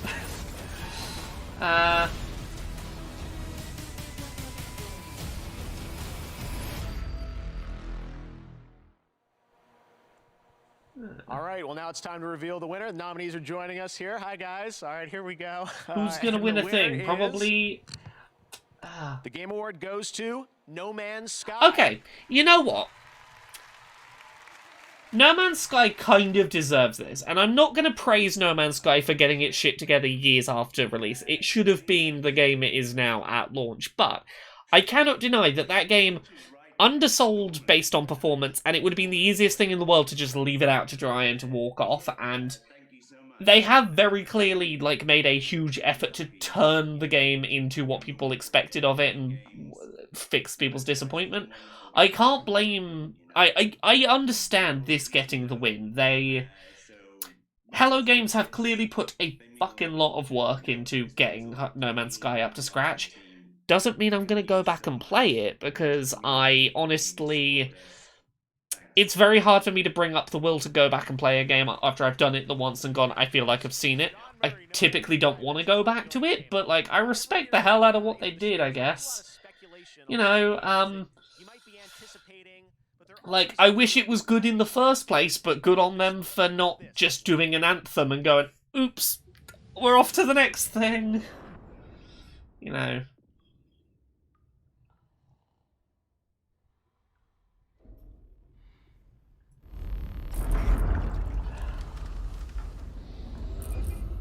Okay, what we got now? What's... Also, we are getting... It really is the game adverts rather than the game awards. We have had a higher number of adverts than we have had awards so far tonight, I think.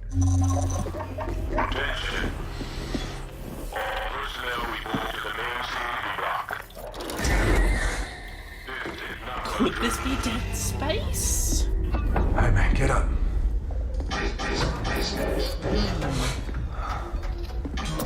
Yeah, that back of the net, maybe Soma? That back of the net glow is... okay, yeah. Yeah, this robot is not Dead Space. This ain't Dead Space. I don't think. Although, that could be a Dead Space creature.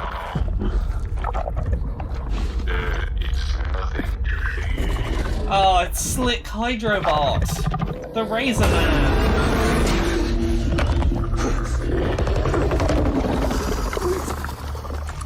System shock? Maybe. I don't know. What is it?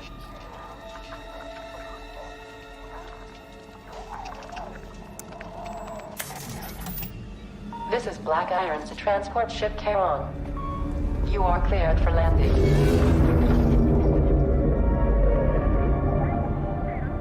Ah. The Callisto Protocol. I don't know what that is, but you've got me intrigued.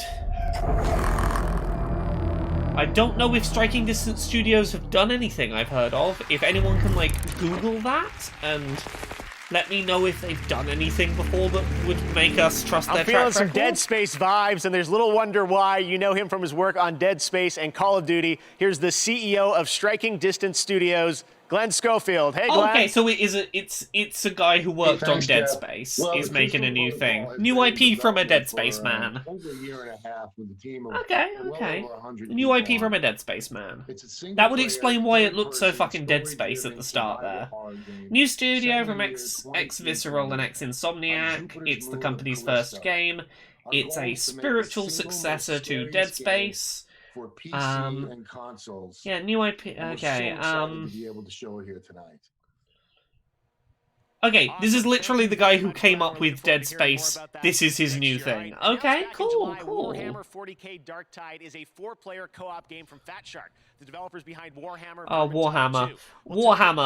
Spend £1 million on a tiny plastic army to fight space Nazis. I joke. I know people are excited for this game. Gao Panda says, guy who came up with Dead Space. New idea is Dead Space. I know people have been like desperate for a good 40k game for a while. Good Warhammer games. Yeah. I'm up for any game with a good chainsword.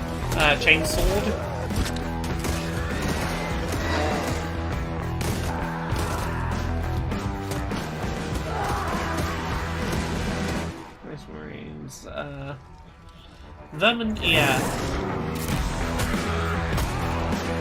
That hammer looks pretty cool. Okay, they're trying to do the next gen thing of look how many enemies we can have without the engine shitting itself. Yeah, a 40k Dark Side. I've seen lots of Now it people is time to excited for that. recognize It some looked other vaguely winners cool. in the category of Best Art Direction. The Oh. nominees are Final Fantasy VII Remake, Ghost of Ooh. Tsushima, Hades, Oh, Ori Ghost of and the Will of the Tsushima, Wisps, Final Fantasy. and Oh. The Last of Us Part 2. Okay, not The Last of Us Game Award goes 2. to Ghost of Tsushima. Yeah, Congratulations. I was gonna say all the rest of these would have been very deserving nominees. The nominees are Doom Eternal, Okay, best action game. Oh, Hades! Come on, Hades, Hades. and Streets of Gotta Rage 4. get this one for Hades. And Hades, the winner Hades, is Hades, Hades. Hades. Fuck yeah, Congratulations, Hades. There we In go. the category of Best VR AR, the Oh, this is gonna be nominees are Half-Life Alex. Dreams, There's no fucking Half-Life Alex, Marvel's Iron Man contest. VR, Star Wars Squadrons, and The Ha- Walking Dead Saints This and Sinners. really needs to be The Half-Life Game Award Alex. goes to Half-Life Yeah, of Alex. course. Congratulations. It to was, Valve. yeah. Sports racing game. Those nominees Yeah, they're are speedrunning the Dirt awards a 5, little bit. F1 2020, Dirt FIFA 5, 21, meh. NBA 2K21. It feels so Tony weird to me Hawk's that Pro sports Skater 1 and racing are the same And the Game category. Award goes to Dirt 5? Tony Hawk's Pro Skater 1 and Oh 2. yeah, Congratulations. sorry, I hadn't even twigged that was at the end there. And for the Also, most why anticipated have voted award on for on most Twitter this year, the anticipated? We haven't nominees played are it. Elden Ring. There I This is said just it, what God of War are you sequel, hyped for? We'll give an Halo award to something Infinite, because it got you Horizon excited. Forbidden West, Resident Evil It's Village, gonna be and Elden The Ring Legend because of Zelda it's Breath of the Wild sequel. it's the one And that your most anticipated game is no one knows anything about. Elden Yeah, of Ring. course. Fucking some of these awards you can just fucking see what's gonna win a mile away. This next game comes from the creators of Gone Home and Tacoma. The Fulbright Company and Annapurna Ooh. Interactive present one part road trip, one part mystery, with two familiar voices. New Check it game out. from the Gone Home people. I liked Gone Home and Tacoma. Fulbright, what are you up to?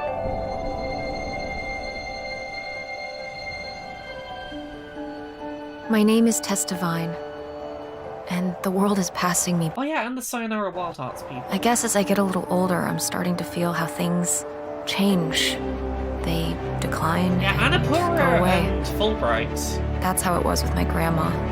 Oh my I loved her so much. I recognize. I thought I knew her I better recognize than this anyone. voice from somewhere, and I don't know But where. looking through her old things, we found hints of something she never told us about. That's A man gorgeous art who style. wasn't my grandfather. A burglary ring. Some sort of lost fortune. We can't ask her about these things anymore, so we have to go looking for the answers I'm ourselves. loving this 3D My mom models. and I are out on the road. 3D models searching. that look like 2D art. I don't know what we'll find, but whatever it is, I know we'll find Okay, it. mum and daughter together. road trip to find out about Granny's secret open road. Carrie Russell and Caitlin Miller. Oh, shit. Yeah, mum and daughter going on a road trip to be like, hey, Gran, were you secretly fucking a bank robber? I want to know about that. All right, once again this year we're excited to Okay, share some stories that's about cool. people around the world who are making a Can I just say, honestly, so far I'm really glad I stayed up for this. I'm having a much better time than I expected to. For some reason I built this up in my head to be like the fucking PC Gamer show. It was going to be an absolute slog to get through. Global Gaming Citizen. When I was starting Ah, in yeah. the games I will industry shut up as a for this. Latinx person, I felt quite invisible. It still feels like I'm the odd one out. I felt alone. I was often the only woman and the only Latina woman in the room. I think about how hard it was for me to get where I am today, and I don't want anyone to go through that anymore. And welcome to Latinx in Gaming. Our content, our voices. Latinx in Gaming is a group of people that are dedicated to supporting other people of Latinx descent in the gaming space. The past 3 years, we've just grown from a really small group into thousands. This was no longer just about game developers. This is about streamers and students and journalists and marketing and fans. Paved the way for people like me, paved the way for people in our community. Just knowing that there's somebody out there doing what you want to do empowers you to chase it. It's a really beautiful thing. I'm trying not to cry, I was this close. Oh, okay. See, I'm not even going to be snarky about Facebook. I'm everyone, glad my that name this is Anna award show Dolan. makes I am the executive space for producer of minority Valorant, people to be and like, I hey, cannot believe that it has been I'm only in half games a year too. since we launched this game. Our Valorant community has shown Oh, up Valorant. in such a huge way, helping us God, take I the know tech nothing shooter from about an idea Valorant. to a home for tens of millions of players I around feel the like world. I'm supposed to know what celebrate Valorant this, is. we've I don't teamed know up what with the Game Valorant Awards is. to highlight one of the most vital pieces of our community. Yeah. Honestly, the ones that got us started in the first place are Valorant streamers. Together, we ran a fan vote. Yeah, it's to name not the best emerging Overwatch. Valorant Yeah. streamer from our global community list. We'll announce the winner before the end of the show, and then we'll all go. It's a rate shooter their made stream by together. Riot, and I'm Again, so I not wanna going to thank play you all it. for playing Valorant, and I'll leave you with just a taste The of game what we've all done bricks together people's this year. systems because of overzealous DRM. Oh, that's why I know. That's why I know Valorant. Isn't Valorant the game that's DRM wanted to give itself like the kind of system level like kernel access that you should never give a program because it's like you could totally have your computer fucked up by that shit. Yeah, that's the one. Also, Valorant, that's what I was thinking of. You know earlier when we had a fake virtual band playing? Valorant has fake bands sometimes. Isn't that a thing? Don't they have fake musicians? That's the game I was trying to think of earlier where I thought, oh, is this that game that has fake musicians? No, LOL has the fake stuff. Why do I think Valorant has that? There's something that isn't League of Legends that has fake musicians. That recently had a controversy where some woman was like, hey, I think that character's based on me. Earlier today, I thought that was the thing. Maybe, I don't know. Special event happening right now in Pokemon Go. Well, now's the time to bring out your phones and start catching because we're officially on a Whooper Watch. Oh yeah, this is the thing. Pokemon Go is doing some event where you catch specific Pokemon during the thing. I'm not playing it. I have my phone here, not playing Pokemon Go because fuck Pokemon Go and its monetization for moving your Pokemon to bank. It is exploitative and money grabbing, and I'm just not fucking interested. Oh, is this Disco Elysium announcement?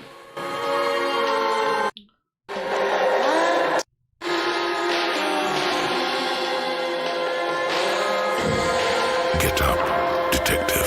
One last time. The great city at the end of the world is waiting. Okay, so this is So, like get definitive out there, edition. solve the murder with a unique skill system at your disposal. I think Switchport's been confirmed Your for a while, own path across an award-winning open world. but I'm guessing it's coming to other consoles. Like we're going to be getting it on Xbox and PS4 as well. In this groundbreaking role-playing game. I thought we had a and get to know more of the locals. Welcome to reality, baby. Sure thing, champ. Lead the way. If you could only find your gun. It's okay. With full voice acting for every single one of the city's beautiful people. Yes. I'm going to unplug the microphone, okay? Casey, thank you very much for the raid. Hello, everyone. Behind you in We're just seeing a thing about the final cut of Disco Elysium. God, I needed an excuse to go back to Disco Elysium. Disco Elysium's amazing.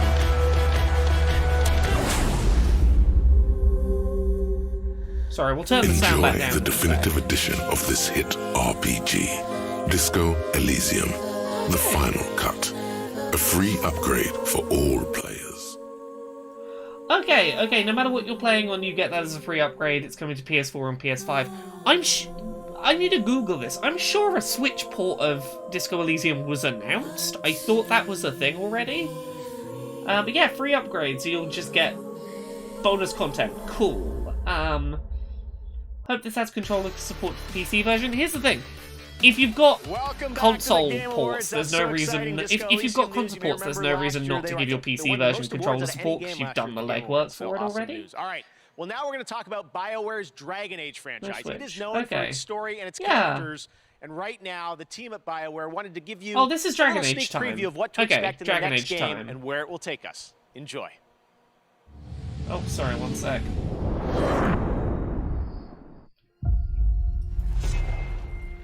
I've faced tyrants and would-be gods. Seen friends lose life and limb. But there's always someone bent on breaking the world. turn this up a bit. It's time for a new hero. No magic hand. No ancient prophecy. Oh, we're seeing actual 3D models. The kind of person they'll never see coming. I thought we were a long way off. We've got your back. I've got your back. Demons, dragons, darkspawn. Even the Dreadwolf.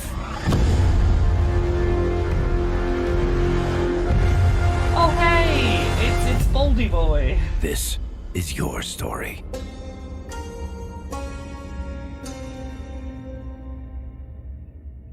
Oh, does it not even have a number or a subtitle? It's just Dragon Age. All right, we're back, and I'm trapped in our set now. I don't know what's going on. All right. Well, so during that, I did Google. It has been announced that Disco Elysium is getting a Switch port. We don't know when it's coming. Here is another. It's happening. As of this summer, they said it was happening. Becky losing her shit in the chat because Dragon Age time. That's the one thing that Becky wanted to see tonight. Is this that virtual band again from the start? I lost focus for a second.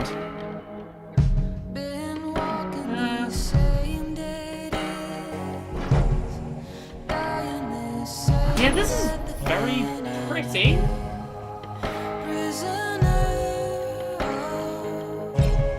Can I just say, I'm very up for an entire band whose music videos are just chill space visualizers. Musical. Oh, is there a musical combat game?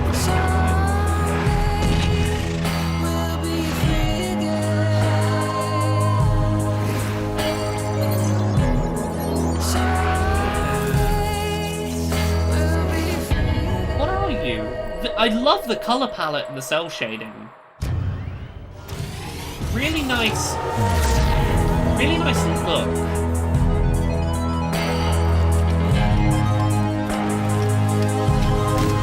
Okay, top-down, isometric, shooter. Really lovely soundtrack. It's way too early, otherwise I would say it is this super giant. Endless Dungeon.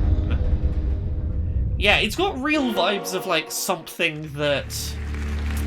Okay, co-op roguelike. All right, Endless Dungeons, very cool. Our next world premiere comes from South Korea. Crimson Desert, the new open-world action-adventure game from Pearl Abyss. This next-gen game offers in-depth, story-driven single-player content in an MMO setting. What you're about to see includes actual Amplitude gameplay tend to footage. do music This rhythm-y is stuff. the beautiful and They know merciless music. world of Crimson Desert. Okay. They did. The developer did Endless Space and Endless Legend. Okay. Has there been any awards? Yeah, there've been some. What they do is they'll do like 3 or 4 adverts in a row and then go, and we have 1 minute to get 7 awards out. Go, go, go, go, go. Let's speed run through the awards. They feel like they're trying to get the awards out of the way so they can get back to advertising shit.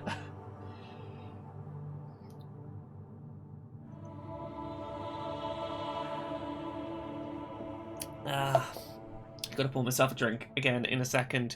Goodness, how are we doing? Yeah, back in April... Sorry, Disco Elysium, I'm back on that. Back in April, art director Alexander Rostov and narrative lead Helen Hindpar spoke with BBC's Game On podcast.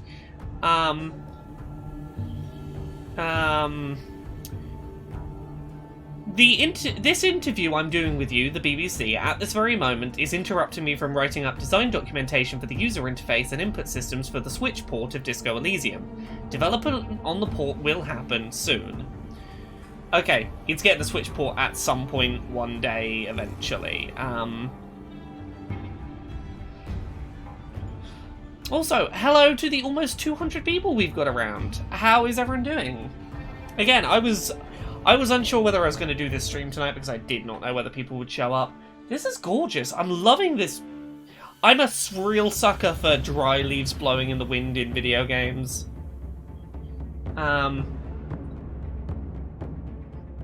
Let's see. I mean, honestly, yeah, here's the thing. The Game Awards have always been the winter E3 show. It's every company comes together and does like, hey, we don't want to wait till next E3 and it was a bit early to do it at this E3. Can we kind of just throw it in the Game Awards? This really looks like Assassin's Creed Valhalla / Ghost of Tsushima made by Focus Home Interactive, like that level of development studio size. That's the vibes I'm getting off this. What if Assassin's Creed Valhalla was made by Focus?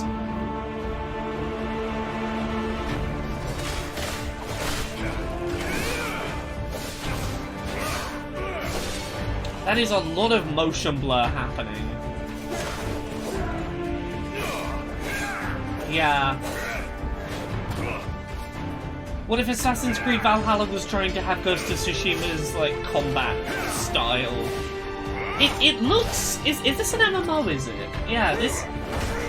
It's very cinematic for an MMO. MMOs are usually a lot more pared back.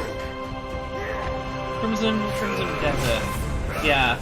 I think Slime King Mike has really nailed this. That motion blur is doing a lot of work covering up a struggling frame rate. It's very clear that that motion blur is being used to hide a lot of... We're pushing this engine as fucking far as it will go.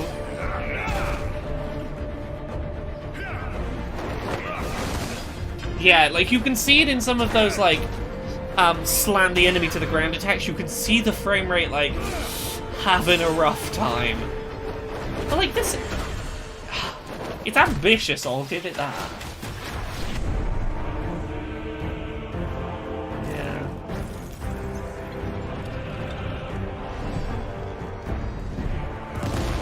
Yeah. Maybe...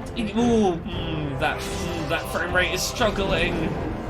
This is the footage that you show off at the Game Awards that suggests that is your best showing. Maybe just pare back the particle effects and the visual effects just a little, just to stabilize it a little.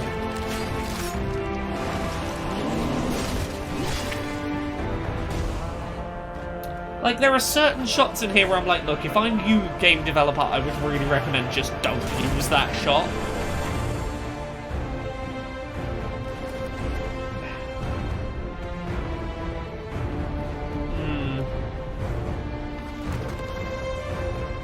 Again, I have no idea what's really happening in this very long trailer. If you could get this to run at like a locked 30 frames a second, I'd be kind of interested. Yeah. So I feel like the Focus Home Interactive. Oh, okay, yeah. This is way too ambitious a thing to be trying to do with a frame rate this wonky.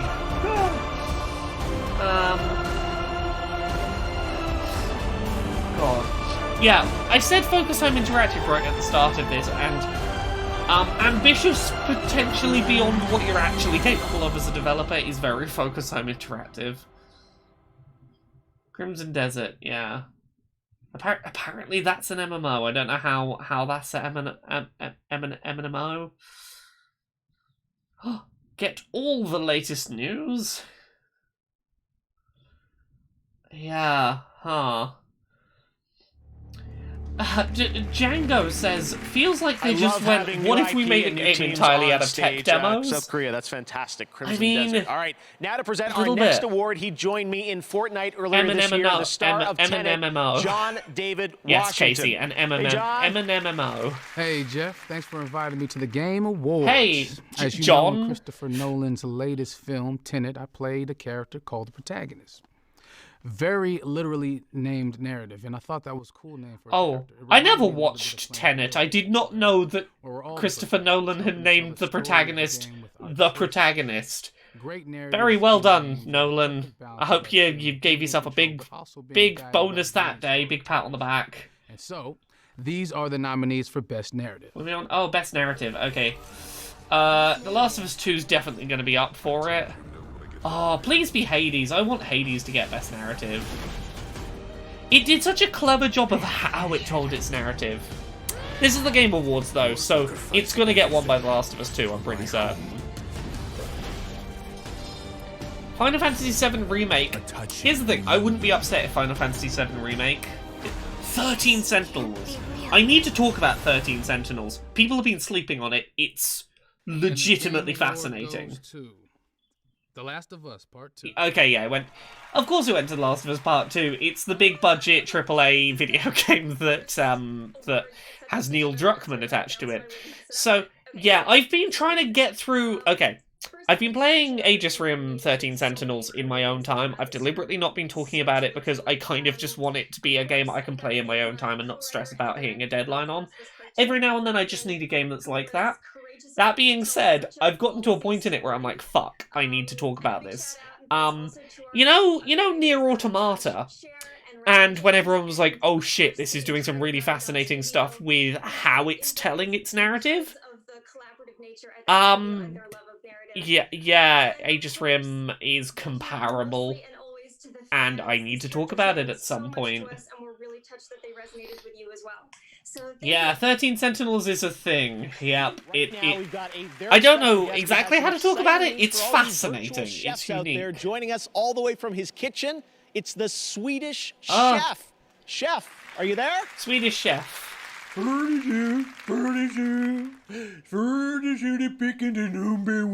Swedish Chef has won his own game award, I see. I'm really curious about which human being's kitchen this is. Because this is just, like, clearly someone's real-ass kitchen that they did not in any way tidy up.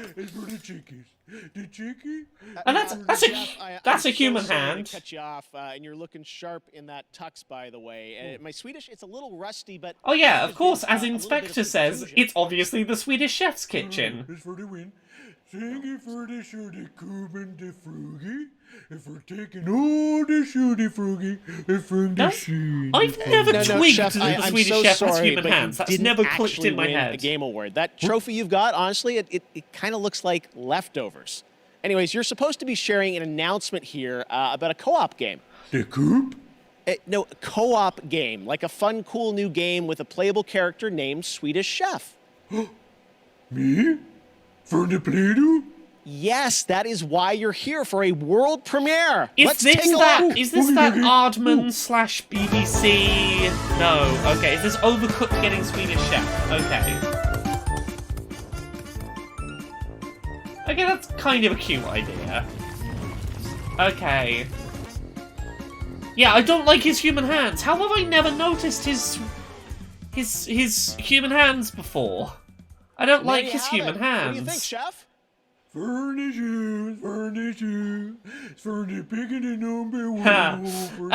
Dilk says, I hope someone literally filmed this in a Swedish chef's kitchen just to amuse themselves. Oh my. All right, well, congratulations to the... Oh, Aegis Rim is on sale. This time Pick up Aegis Rim, it's really good. It's playable in Overcooked All You Can Eat on PS5 and Xbox Series X, and he's available right now. Coming up, Gal Gadot is presenting our Games for Impact Swedish Award. Chef, don't destroy your game award.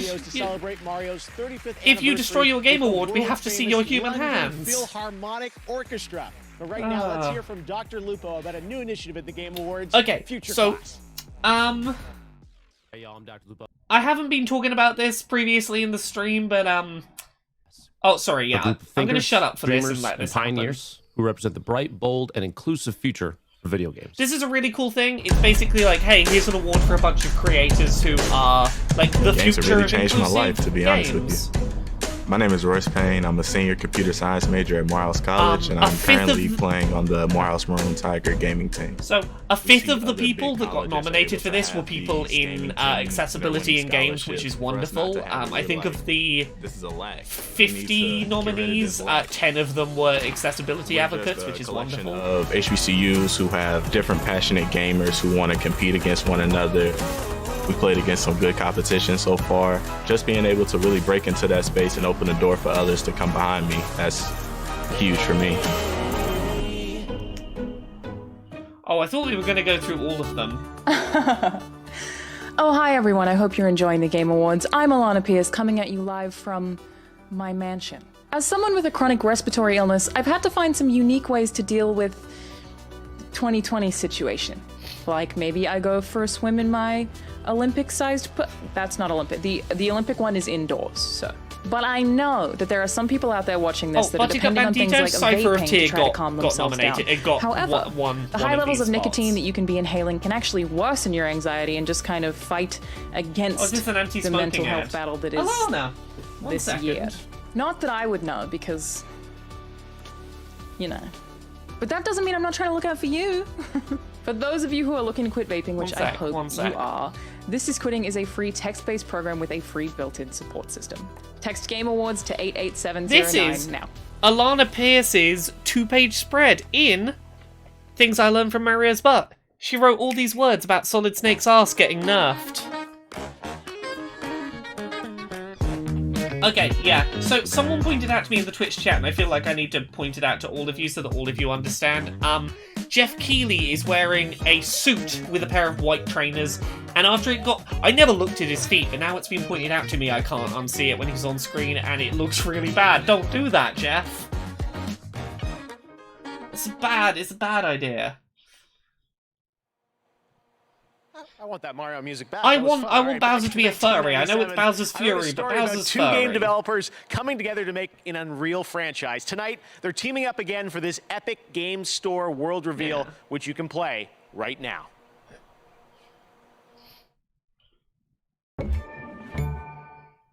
Yeah, at least have black trainers. Operator, our arms are... Sorry, everything got ruined for me. I needed to ruin it for all of you too. Because here, look, if I'm going to be here till 4 AM talking about video games, you have to suffer my pain as well as my pleasure.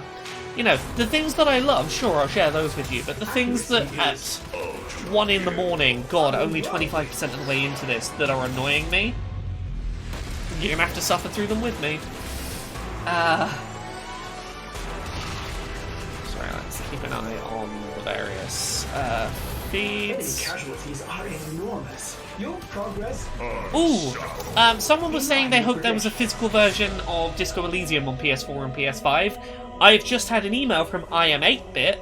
Yes, there is going to be a limited run physical edition that you can pre-order of Disco Elysium for PlayStation consoles. Earlier, I asked you to head over to Instagram to post our Game of the Year AR effects to your reel. Let's check out a couple of your creations. Looking great. Time for everyone to look at and I'll share some more people's Instagram posts. Host, Jeff Keighley. What are we up to now, Jeff? Sid, last month, Call of Duty invited players to unravel a conspiracy decades in the making with the release of Black Ops Cold War. Also, other things I can't unnotice, there's a small star on the stage between his feet, which is clearly the please make sure you keep your feet either side of this star mark. Like, they haven't been subtle about it. It's the please stand in the right position.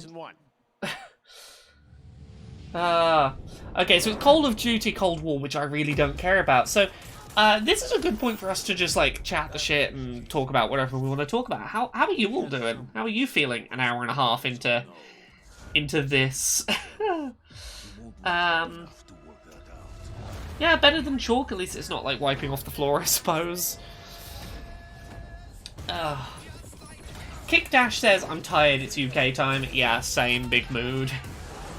I'm enjoying myself more than if I was just watching a direct feed. I'm glad.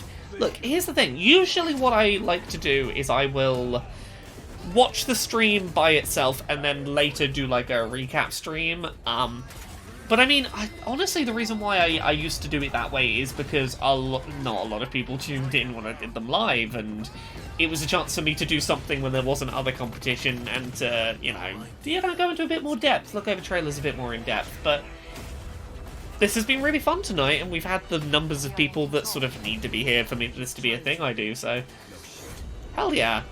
I'm glad people are having a good night. I am having more fun watching it this way with all of you than I would be if I was watching it by myself, or, you know. Thank you all. This has been a very fun night so far. Weary Wolfkin says, I cannot watch these awards straight. Have to watch someone else reacting to it. I cringe myself inside out otherwise. I'm only watching the Game Awards because of this stream. We can suffer together. Buttercup Bandita says, I think you're going to have to just accept that people love you, Laura. I don't have to accept anything. Everyone hates me. It's fine. I know this. What we've got for you right now. This is an anniversary year, the Okay. 35th anniversary Mario of news. Nintendo's all-time classic Super Mario Bros., originally released in 1985. Here to perform a medley of Mario songs from the legendary Grant Abbey Kirkhope? Road Studios in London. This is the world-class London Philharmonic Orchestra, led by conductor Lauren Balfe. Enjoy. Oh, wow. Let's turn this up for a minute. Let's have some...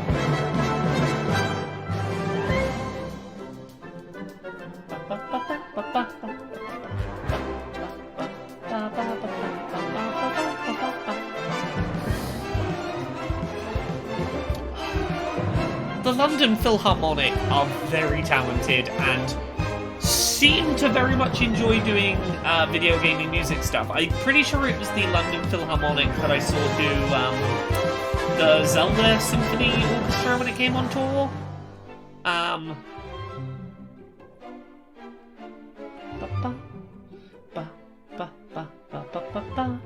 Oh god, you're right. This is going to get DMCA'd to fuck because it's Nintendo music.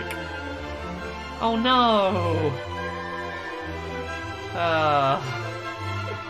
Treasure the memory of this performance, you'll forget it by March 31st. Yes, reminder everyone, March 31st, Mario's getting fucking murdered. Mario 35, gone. Mario 3D All-Stars, can't buy it anymore. Mario Maker 2, losing it. Oh no, Mario Maker 1 is losing all of its custom level support. Fucking Nintendo's killing Mario on the 31st. Oh, that was the London Symphony, yeah. Okay.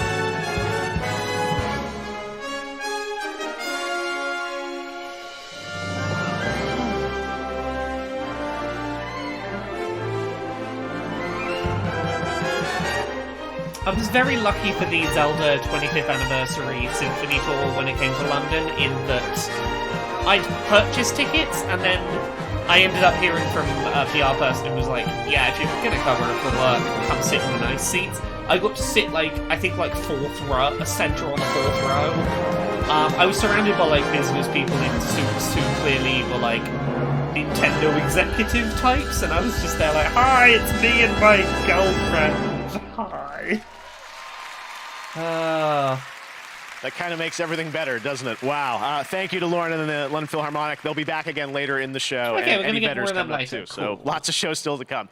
Lots of us are in lockdown right now. I know it might feel normal tonight to see all these games, but we're all in Robin, lockdown, I'm glad you can and finally I play know Galaxy. we all can't That's wait really to go back lovely news to outside, hear. to travel the world, meet new people. Well, until then, here's a game where you can do all of that as you explore and record disappearing cultures in a strange, beautiful world. This game is just stunning, and it's coming to PlayStation 5. Check it out. Let me put some chocolate on the table that I can have.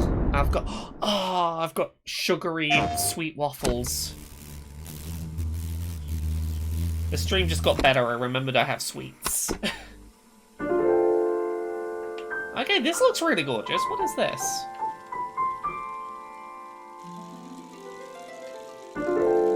I'm sorry, we got a bit ASMR for a second. For 1,000 years. And our parents had a century to themselves. Yeah, this is another one with a really good 3D character models that look like 2D animation. I'm a real sucker for a good... We made a cartoon, but it's a 3D model. But us, we have one season.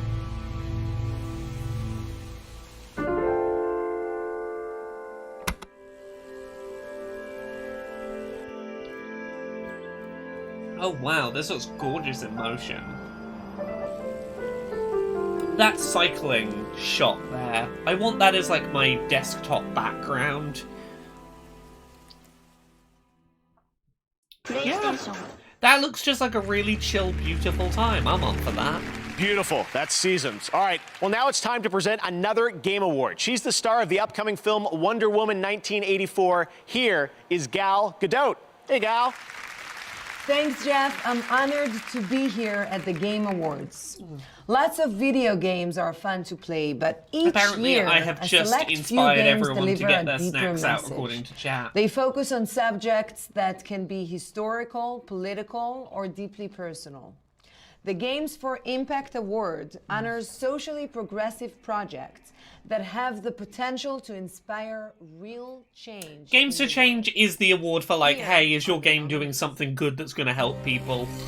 Like, is your game like, last year, I think it was, Remember Me was one, what was it? Before I Forget was one, which is the game about Alzheimer's.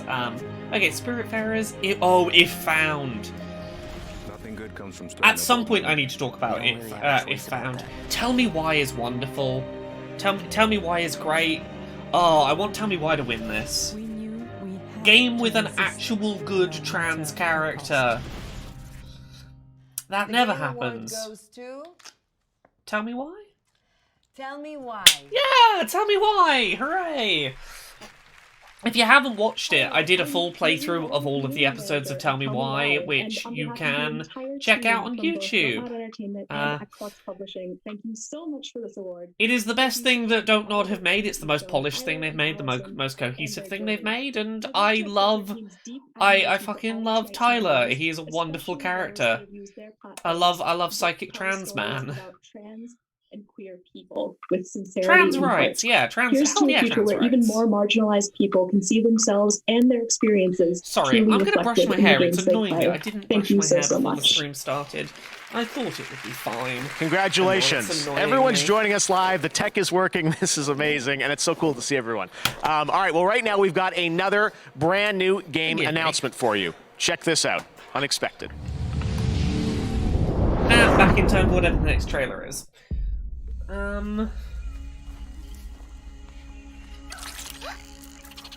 This looks too good to be gameplay. It's time to go.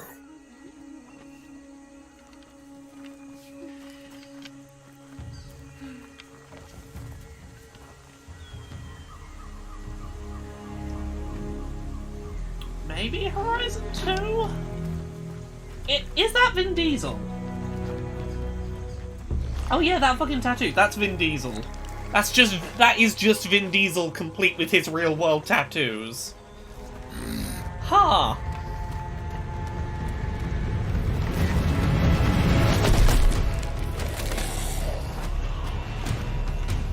Vin Diesel in Hellblade: Senua's Sacrifice 2? Vin Diesel is the secret protagonist of Horizon Zero Dawn 2.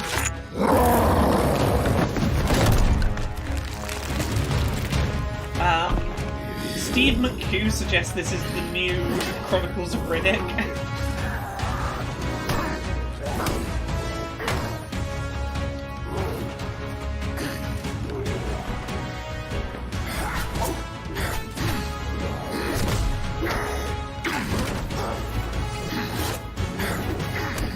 I want to believe this is Horizon Zero Dawn 2, and they've just gone in a really wild direction in completely recasting Aloy. Like, Aloy is just played by Vin Diesel now, but they don't acknowledge it.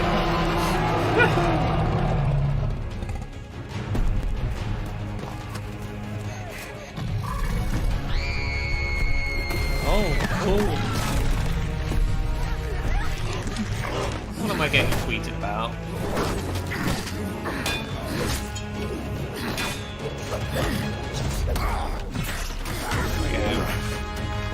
Yeah, Dino Crisis, baby!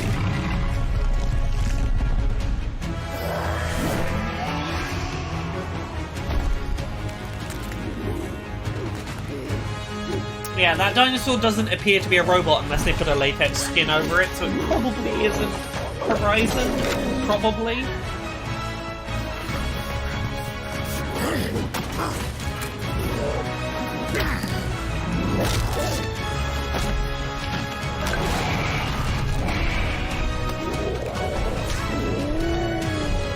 The Fast and the Furious 11.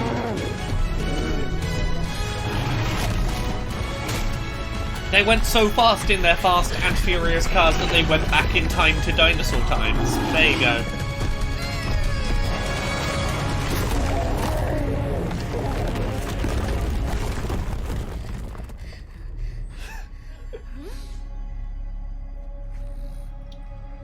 Oh, you have a magic. Kajira says, when this Nissan hits 88 miles an hour, something, something. Fast and the Furious, Jurassic Drift.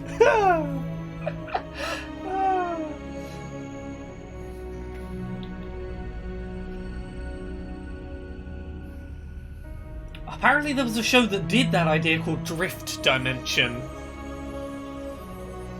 Maybe this is fucking Horizon.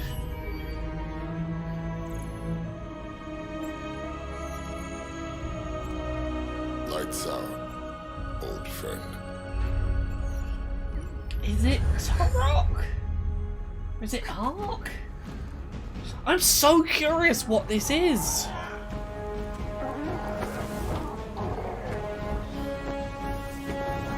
Apparently this might be an Ark expansion? Oh yeah, there we go, there's the A. An expansion for Ark where you play as Vin Diesel. Huh. Yeah, that's right. Ark 2 starring Vin Diesel. Oh, it's an actual sequel. It's not an expansion. Ark 2 featuring Vin Diesel. Can you feel it? The balance of nature has been altered. Huh. There's someone out there who may change. I'd have been much more interested if that was like a single player new IP, but... And yet I wonder, hunted and alone on this strange new world, will she be able to survive? Yeah, it does look like they're trying very hard to be Dad of War. What is Ark getting a cartoon?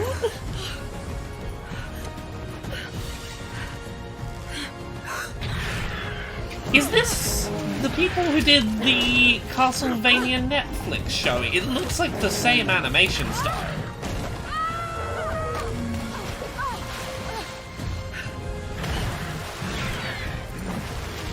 Yeah, this very much looks like the Castlevania art style animation.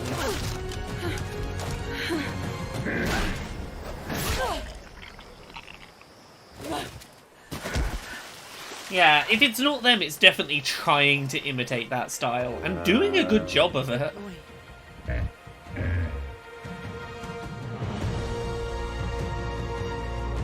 Ark, the animated series. That I might watch. I won't play Ark, but I'll watch an anime. Gerard Butler. David Tennant. Uh-huh. Oh fuck, Elliot Page. Carl Urban, Russell Crowe, Vin Diesel. You know what, if nothing else... Hey, is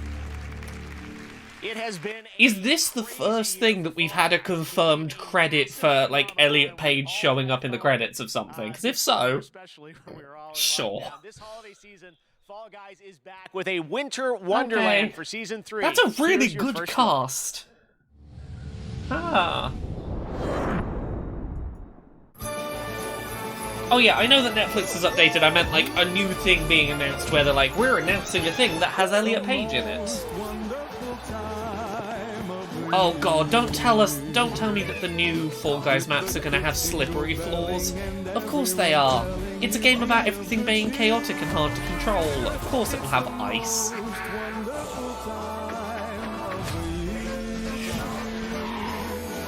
It's the happiest season of all. Oh my god.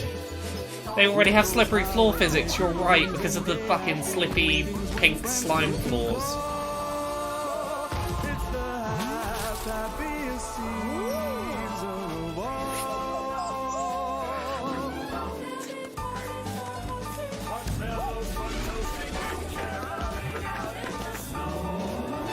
Scary ghost stories and tales of the glories of Christmases long, long ago.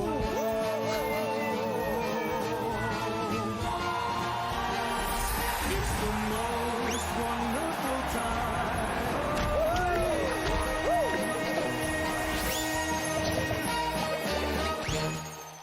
December 15th, when's that? That is... Today we're on... April 15th. The Game Festival is Tuesday going on next right now. week. You Okay. can stream all the Game Festival demos using any device you own with GeForce Now. You can check that out. The Game Festival, lots of amazing I will games you play. can I will all play weekend more long. Fall All right, Guys. up I will next, probably stream Tom that Holland, Wednesday next Nolan week. North, and the award for best multiplayer. More awards and announcements. And Okay, later, how we doing? we've got Reggie, Keanu Reeves, plus Eddie Vedder from Pearl Jam playing his song from The Last of Us Part 2. But right now, Elite Dangerous is a space sim MMO from Also, we Frontier. still have Players nearly been 200 exploring people the around. galaxy Hey for nearly everyone, thanks 4 for sticking decades. around. Here is the gameplay reveal of Odyssey, which lets you explore on foot for the first time. Reggie Fils-Aimé is coming just to talk. He's not here to be Nintendo.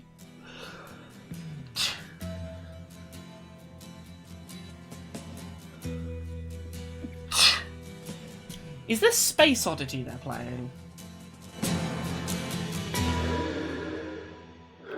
Or is it just a knockoff? Ground control to Major Tom.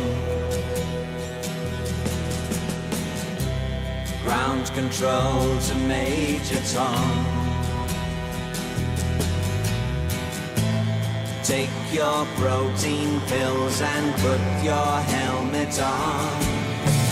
This is Major Tom to ground control. I'm stepping through the door, and I'm floating in a most peculiar way, and the stars look very different today.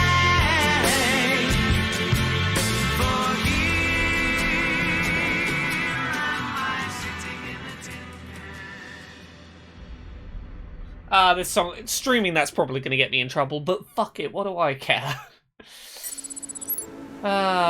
Sorry, yeah. As Jay-Z says, Laura's just vibing with the music and I'm here for it. We all need a way of coping.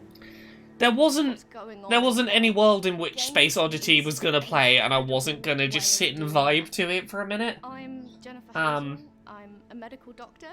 When I started specialising... So one of my favourite things, if you've never seen this, you should totally look it up, is an actual astronaut lip-syncing along to Space Oddity from the International Space Station. It's a beautiful little video.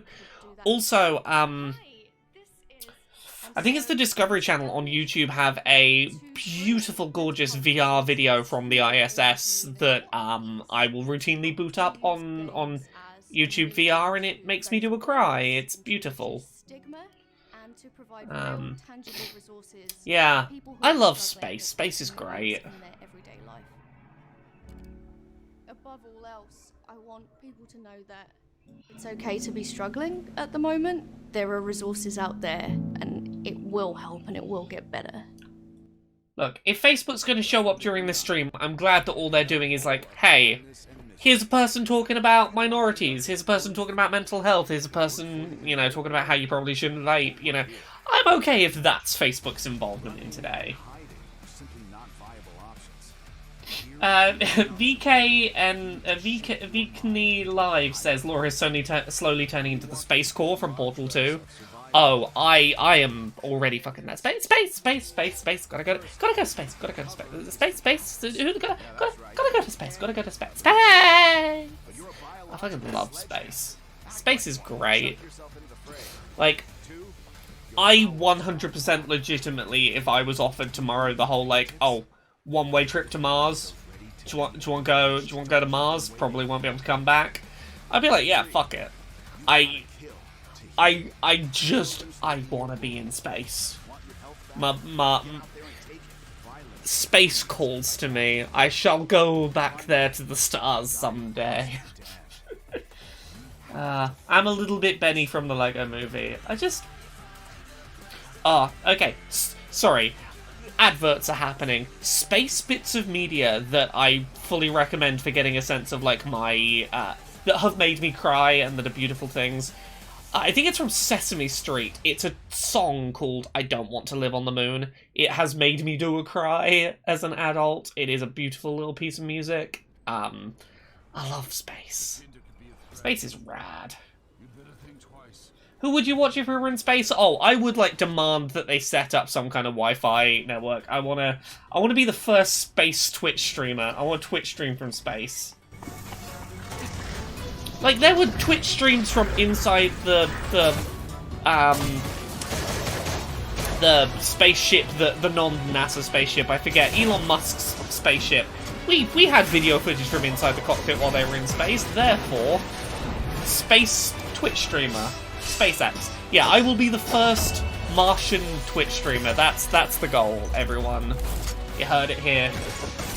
Also, I don't know what this is, but I love this cybernetic assault rabbit. I love a good rabbit. What is this called? Fist. Forged in Shadow Torch. Okay. I wish that wasn't an acronym and it was just the word fist, but sure. Oh, look inside an Xbox. It's got lots of screws.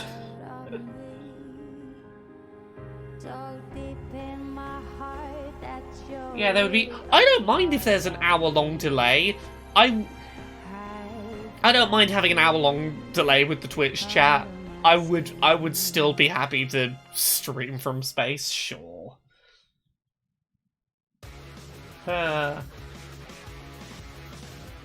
Hey, what's up, guys? It's Tom Holland here. I am in Atlanta on the set of the next Spider-Man film, but I am honoured to be a part of the Game Awards tonight. Okay, who's gonna spot Tobey Maguire in the background? Which did involve some extensive research playing the games. I'm honoured to be playing Nathan Drake. What I can assure you is that we really want to honour Naughty Dog's amazing. Are we gonna get a trailer or something? This film tells you how Nathan Drake became the character we all know and love. It is now my honour to introduce my good friend Nathan Drake. Please welcome Mr. Nolan North. Oh no. I thought we were going to get a trailer or something. Thank you, Tom. Yeah, for anyone who hasn't heard, the next Spider-Man film is going to be just like, it's live-action Spider-Verse, seemingly. Also, Tom Holland, how do you feel about the fact that they patched Spider-Man on PS4 to put your knockoff face into it? How do you feel about that, Tom? Yeah, he's playing young Nathan Drake in an Uncharted movie that's happening. Next to us. Of all the years I've been grateful for multiplayer games, they've never been more important to us. Okay, the new Spider-Man film has not been confirmed to be Spider-Verse, but, like, a lot of reports are like, oh, the guy who played Doc Ock in the Maguire films is back, and the guy who played Electro in the other films is back, and, like, they keep bringing on people from past films. Oh, what award is this? An award for something. Yeah, we already had young Nathan Drake in Uncharted 3, but now we're getting him in a movie form. Best multiplayer? Fall Guys or Among Us probably deserves to win. The Game Award goes to Among Us. Yeah. And also, well done on them for wearing masks. Thank you so much. Oh my God. So yeah, Among Us. It's a game it's an idea that's been done before. It's essentially the concept of werewolf or secret Hitler. It's just done in video game form, but like it is such a good version of that thing. Well done, them. 2 years ago, Among Us. Yeah, Animal Crossing has like I had a great time playing that online with other people. Its online is shit. It does not deserve to win best multiplayer. Finding ways to connect with friends is increasingly significant. Yeah, they made that game years ago and it finally caught attention this year. I'm so happy for them that finally people noticed their thing. Fall Guys, I think, would equally have been a very understandable win. I think Among Us and Fall Guys are the multiplayer games of this year. And big thank you to our friends and family. You've helped us test and been incredibly supportive through it all. Thank you so much. Thank you. Aww.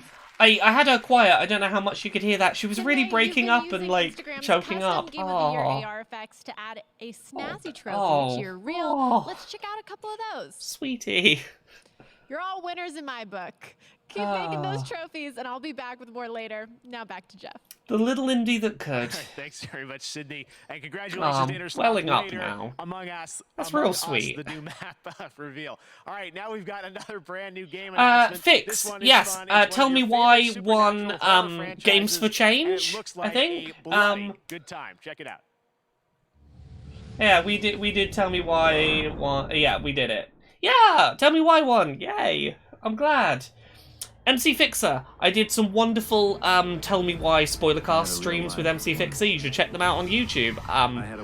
It was a lot of fun having those streams with Fix to talk through the game. We loved Tell Me Why. You'll have to have it. Yes, you can tell that's an indie dev team because they all have to huddle together and share one set of earbuds. It was never meant for the world of the living. The book awoke something dark in the woods. Okay, so this is something to do with zombies and medieval armor. What is this? And then it came. Oh, is this Ash vs Evil Dead? Yeah, Evil Dead. Evil Dead the game. Oh! Did we know there was an Evil Dead game coming? Coming to everything, including Switch. Okay. You're allowed zombies if you're Evil Dead. There you go, Evil Dead the game. Leah Da Vinci, have a good night. It's been lovely to have you. As it's been lovely to have everyone. Oh, more trailers. I'll put the sound back up. What have we got now? Capcom. Oh, is this Monster Hunter Rise? No? That's Ghosts and Goblins. That's Arthur from Ghosts and Goblins. Oh, is this a new Ghosts and Goblins? Or is this a remake of an old one? Yeah, Ghouls and Goblins. 1 second. Let me... Sorry, I'm going to be doing this a lot tonight. Here is Arthur from Ghosts and Goblins being written about by Stuart Ashen of the Ashen's YouTube channel in Things I Learned from Mario's Butt. Ghosts and Goblins Resurrection, coming in February. Yeah. If you get all his clothes knocked off, you can make him moon people. Ooh, Capcom Arcade Classics Collection? The Stuart Ashen of movie fame, yeah. Capcom Arcade Stadium coming in February. Free download. Oh, but you pay for which you buy the individual games in it that you want. Classics. Okay, I see. We're now going to recognize some more winners in the category of Best Independent Game. Yeah, the Stuart knows his are Ghosts and Goblins. Carrion, Fall Guys Ultimate Knockout, Hades, oh, Spelunky 2, Hades, and Spiritfire. And the Game Hades. Award goes to Hades. Yeah. Congratulations, Supergiant. Like, Fall Guys is great, but Hades has to win. Those nominees are Doom Eternal, Ghost of Tsushima, Half-Life Alyx, Resident Evil 3, and The Last of Us Part 2. Half-Life Alyx? And our winner is The Last of Us Part 2. Okay, Congratulations, Naughty Dog. For Best Role-Playing Game, the nominees this year are Final Fantasy VII Remake, Genshin Impact, Persona 5 Royal, Wasteland 3, and Yakuza Like a Dragon. And the Yakuza Like a Dragon or Final Fantasy? It was gonna be Final Fantasy VII. Congrats, Square. In the category of Yakuza, Best I don't know Simulation whether strategy game, those nominees are Crusader Kings 3, Desperados Which of 3, these have I played? Gears Tactics, Oh, Microsoft Gears Flight Tactics Simulator, is... and Oh no, XCOM Microsoft Chimera Flight Squad. Microsoft Flight And the Sim, winner is please. Microsoft Flight Simulator. Fuck yeah. Love Microsoft Flight Sim. I love taking an 8-hour flight over the Pacific. Voice, you voted tournament style to pick Oh, your this is favorite game. the final audience 5 vote one. nominees were Doom Eternal, Ghost of Tsushima, Hades, Marvel's Spider-Man Miles Morales, and The Last of Us Part 2. And the winner, as you may know, we announced it online. Congratulations to Sucker Punch. Ghost of Tsushima. Oh, this is the one that now we've got one Neil more for you. Druckmann was This getting is for really Best salty Fighting about. Game. That And here to help he us out wanted to from win. Netflix's Cobra Kai, two great rivals from film Let me turn this history, down for a Ralph second. Macchio and Yuji Okamoto. What's up, Game Awards? Inspector says, Laura cameo in the third Ashen's film when? I mean, ask Ashens. I would love to have a cameo in his next film. Yeah, strategy and flight sim bracket is weird. It's the same way that, like, racing and fighting games always get put together into brackets. Listen, whatever, okay? Why don't we just read off the list of nominees, huh? Right. Best Fighting Game, Grand Blue Fantasy Versus. Mortal Kombat 11 Ultimate. Street Fighter 5 Champion Edition. One Punch Man, a hero nobody knows. Under Night in Birth. And here we go. Okay, it's never going to win, but I kind of want to talk about to One Punch Man. Sorry, this thing is stuck. Somebody glue this thing? I got you, Macho. And the winner is I've never seen such Mortal Kombat an 11 acted Ultimate. Congrats, an guys. acted. Awesome. Oh, I got caught out. I didn't know. Okay, One Punch Man, the game, not necessarily a good fighting game, but it has this wonderful mechanic where you're not actually trying to win the fight, you're trying to hold out long enough that One Punch Man can come and finish the fight for you. You just have this meter that is One Punch Man coming to come and do his one punch and win, but you just, the health meter represents, like, your ability to hold out just a little bit longer for him to come and help you win the fight. It's a stupid idea, but I kind of love it.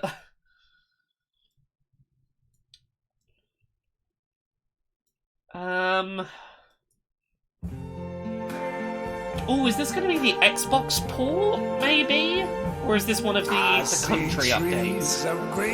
Come on, tell me this is the Xbox port finally getting announced. Because here's the thing, I love Microsoft Flight Sim. I really want the Xbox Series X port to finally get a date, because that'll make it so much easier for me to play it downstairs in the living room, as opposed to having to play it up in the office. It just said captured on Xbox. Okay, yeah, please tell me a date. Yeah, they've said there's going to be ports to Xbox Series X and S, I just need to know when. Because I don't want to have to lug my work PC... I don't want to have to disconnect my work PC and lug it downstairs just so that I can sit on the sofa to play Flight Sim next to my wifey woo. Come on, give me a date, give me a date. Summer. Oh, that's further than I was hoping for spring. Like, if it was, say, March, I'd have been cool with that. All right, I might have to Microsoft lug my Flight PC Simulator looks downstairs so amazing that I can next summer so to I can Xbox. flight And now sim it's on the time to sofa take a with my look wife. at another We game want to go on coming some to like big PlayStation long 5. flights Check it out. together at the weekend, and just like I'll do a flight and I can tell her about all the airports as we fly past. Yeah. Wow. I will enjoy playing it in the living room when that's an option. At the beginning. I will go there now. Oh, is this that, yes, Housemarque. This is the one with the middle-aged lady protagonist that, looks a bit like, the tall blonde lady from, Game of Thrones, Brienne of Tarth's. She's got a face very similar to Brienne of Tarth's actress. Mr. Coleman, thank you very much for the sub. Returnal, that's what this is called.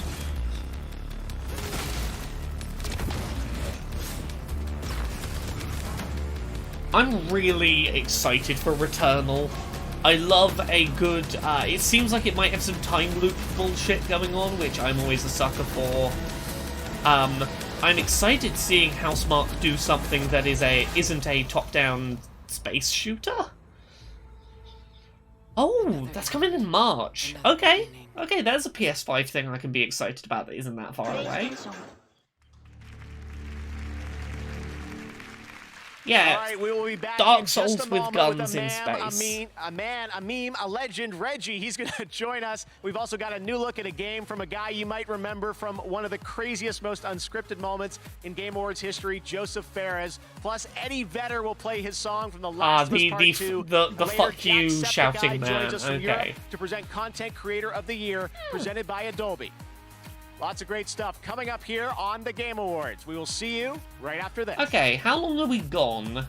And is anything going to be on while we're gone? What will you do with this strength? I'm going to have some more snacks. My answer to this question Michael Wayne, feel free to share links. It's all It's cool. not so that I continue winning. I train so that I never lose again. Let me get my snacks.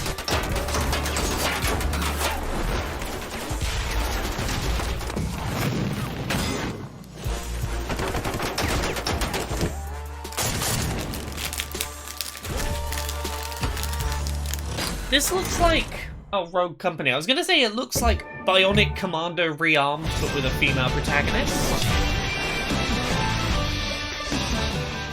Oh, this is the Super Meat Boy Endless non-stop runner.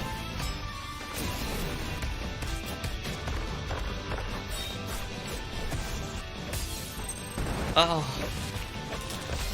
I am gonna get myself a big sugary waffle. Just a sugar waffle. And I'm gonna crack myself open a drink.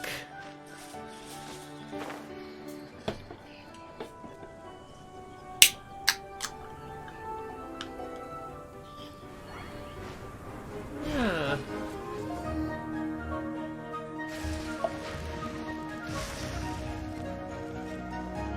Ah, another not Breath of the Wild.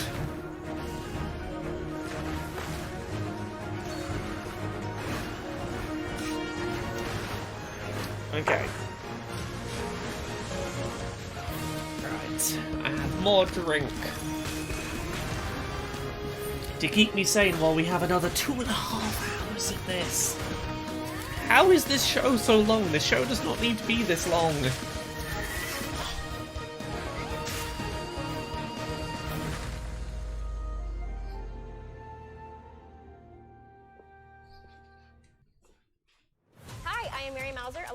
Sorry, forgive me having snack time on the stream.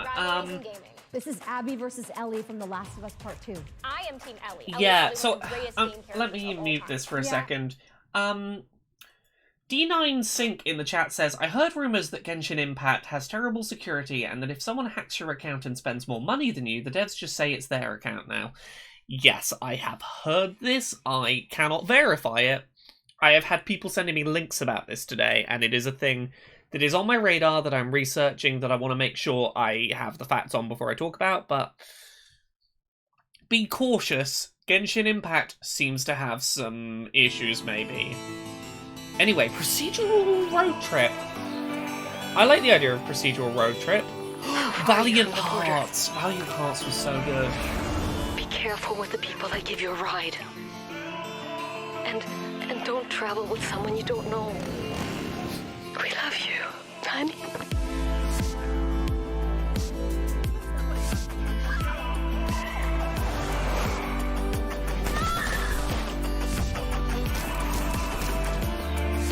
This looks like my jam.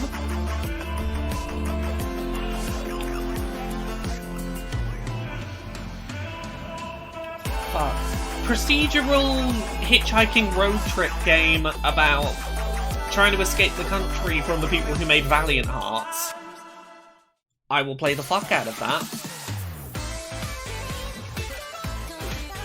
Let me turn that down again so I can have my snacks again. Sorry, it's snack time.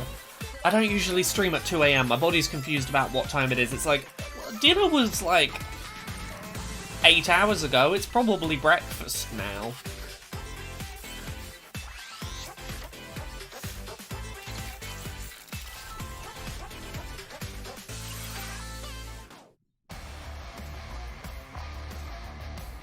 Welcome back to the Game Awards, and before we went away there, I meant to tell you that was a look at a new Rogue coming to Rogue Company, so make sure to check that out this holiday season. All right, well, you'll probably remember this next developer from a few years back. He is not a fan of the Oscars, but he is a fan of colorful language and art. Mr. Fuck the Oscars. Sweden tonight, and he wanted to give us a new look at his next game. Here is my buddy, he really is my friend, Joseph Ferres. Hey, Joseph.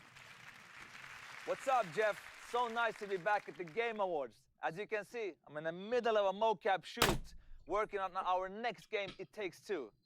Trust me when I say this, Joseph, you're lying. You're not in the middle of a mocap suit. You are lying. Narrative and a huge variety of gameplay never done before. Apparently and this today, man, yeah. We're gonna have a gameplay reveal, a word exclusive. I know you like word exclusive, but this one is even extra exclusive, my man. Anyway, we're also gonna have something that we had in A Way Out. We call a Friends Pass, which means you buy one copy, you get one copy for free.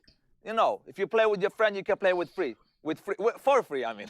That is something really good A Way Out did. Coming out March 26th. Enjoy the trailer. Goodbye. Boom.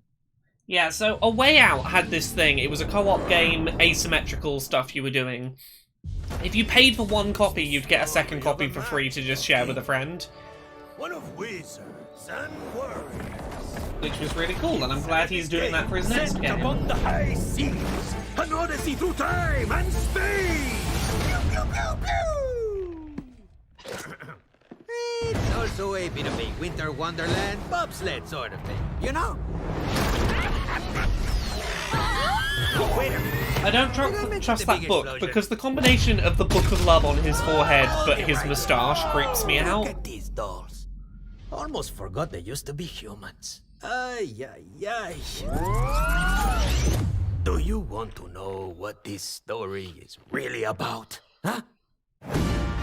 This is the story of Cody and May. Okay. Love of clay. Wanna change back? Then you need to fix your relationship.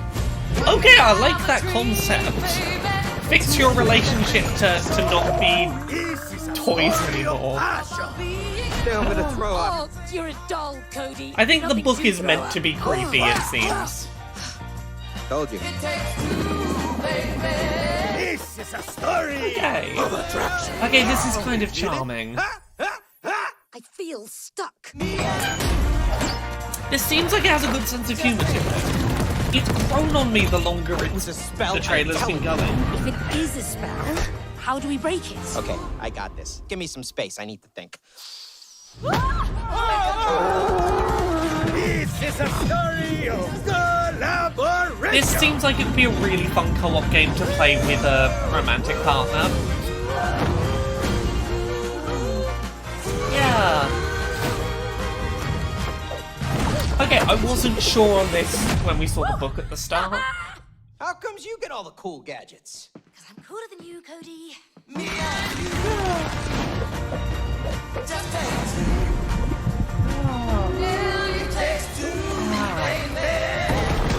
Yeah, the acting and the performances in this are really good. Just me and you. Yeah. What are you doing? You're not feeling it? No. Okay. You're entitled to your I opinion. like the book more now that I know that I'm not supposed to like the book. It Takes Two. Heck. So, yeah, the book. I know why it creeps me out. It reminds me of, if you've seen, in the UK, McDonald's got rid of, like, the branding of, like, the Ronald McDonald and the Hamburglar and Grimace, and they now have a Happy Meal box with an Uncanny Valley human face on it. That's what that book reminds me of. Yeah, I'd totally do a co-op stream of that with Jane. The retired president and COO from Nintendo of America, but still a boss, Reggie. A little bit Ubos, but Ubos was less creepy. Jeff, how you doing? I'm doing good, Reggie. Take it away. Absolutely. You know, I'm proud to present the very first award for innovation in accessibility. Oh, heck. During my time at Nintendo, we had a mantra, gaming for the masses. And we pushed that agenda with Wii, Nintendo DS, and now Nintendo Switch. But today, approximately 1 billion people around the world experience some form of disability. A lot of disabled people can't use motion controls, and Nintendo put them in their games and don't give you an option to not do it. To make software Reggie, you're and the wrong hardware person to talk that about enables this. games to be played and enjoyed by the widest and most inclusive audience possible. Because gaming is for everyone. I'm glad this award exists, but I'm going to have a bit of a Reggie rant in a second. Accessibility. Okay, The Last of Us 2 needs to win this award. Like, Grounded had a great arachnophobia mode. Yep, there it is, arachnophobia mode. Hyperdot has a bunch of control systems that you can use without hands. Assassin's Creed Valhalla took a lot of the stuff that The Last of Us 2 did and kind of ran with it. Same with Watch Dogs Legion, took a lot of the Last of Us 2 stuff and tried to run with it. Last of Us 2, though. Last of Us 2 has to win this. And the award goes to The Last of Us 2. The Last of Us Yeah. Part 2. Like, there was no other... Of all the awards this year, this felt like the most pointless award for the Game Awards to have, because there was no one else who could win this. And from everyone at Naughty Dog, we would like to thank you so much for honoring us with this year's Innovation and Accessibility Award.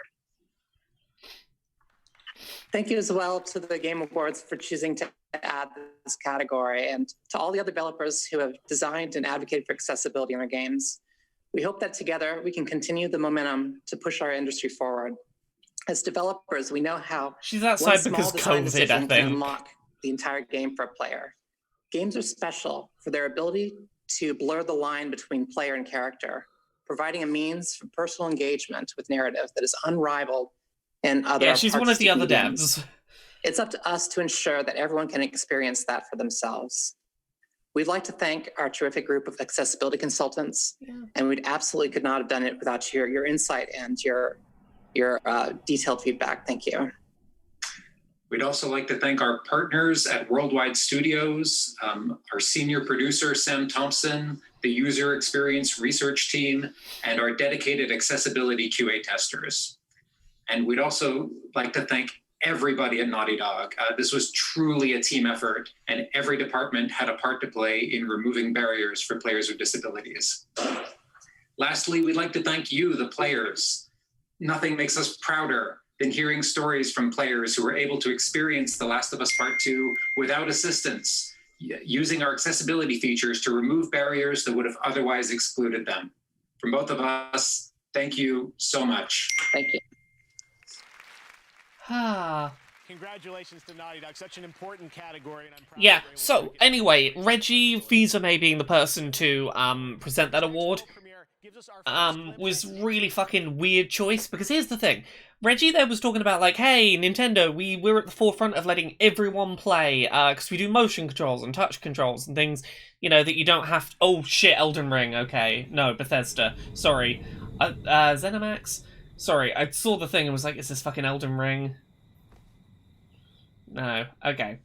Sorry, I was on Elden Ring alert there. Elder Scrolls Online, I can mute this.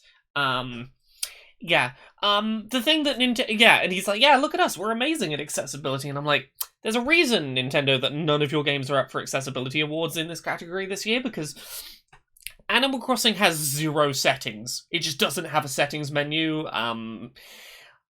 Things like Pokemon Let's Go Pikachu and Eevee allow for analog stick and button throwing of Pokeballs when you're in handheld mode, but not in docked mode for no reason. It's weird. Like, you can't play that game with a jacked-in Xbox Adaptive Controller because it doesn't support analog stick and buttons because you're docked.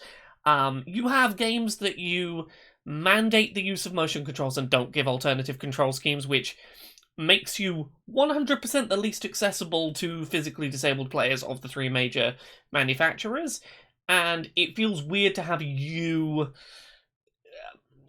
hosting the Accessibility Award. I love you, Reggie. You're great. You're a very affable person. The one time I met you, you were very pleasant, but you need to learn about accessibility, not be like, yeah, Nintendo, we think about accessibility. I mean, you did in the late 80s when you made the NES hands-free controller, you know, and then proceeded not to do that for future generations. Sorry, I'm done with me little rant now. I just had to get that out my system.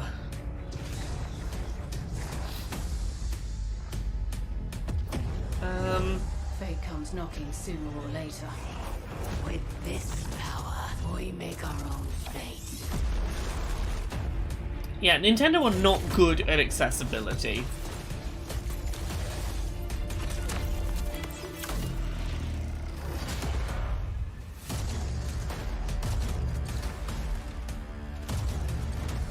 Here's what I'll say. The Xbox Adaptive Controller natively works on the Xbox Series, the Xbox consoles. You can trick it into working on the PlayStation consoles and it works 100% perfectly once you've set it up. With the exception of, I think, the touchpad. That's the only thing it can't do. Nintendo is the only company where, like, you can set the adaptive controller up and you can get it working on Switch. A weirdly high number of Nintendo's first-party games are unplayable because they mandate motion controls and don't give you an alternative, and it sucks that that's a thing. Spook Dave said, it's alright that you went on a bit of a rant there. It's personal. He stole your 3DS that one time. Always do. Yeah, on New Year's Day, I've got a video going up on YouTube in the accessibility feed, all about. Here's the weird thing, and I wanna give you a quick history lesson. I've got a proper video coming on this in a couple of weeks. In the 80s, Nintendo were the first console manufacturer to make a dedicated accessibility controller for disabled players. They sold it at cost. They did not make a profit on it. They made an NES controller that you played by moving with your chin. It was a chest pack and it had a thing that you moved with your chin. And then you sort of sucked to do the A button and blow to do the B button. And yeah, you could just play with your face and mouth, and that's all you needed to play games. It was a really forward-thinking step that they did. They worked with Seattle Children's Hospital to make it, and then they just never did anything with that concept after that.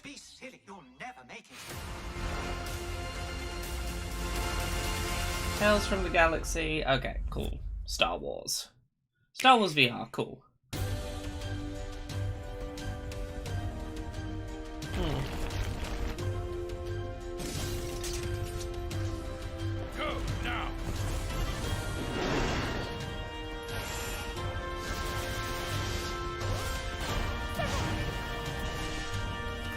I would love to own one of those NES hands-free controllers just as a piece of accessibility history that I find fascinating. Because they were customer service, mail order, like made to order. They are super expensive these days. $3.5 grand one of those goes for now on eBay, when previously they were like $120 when they were released. Yeah, $3,500 if you want to get a working one today on eBay.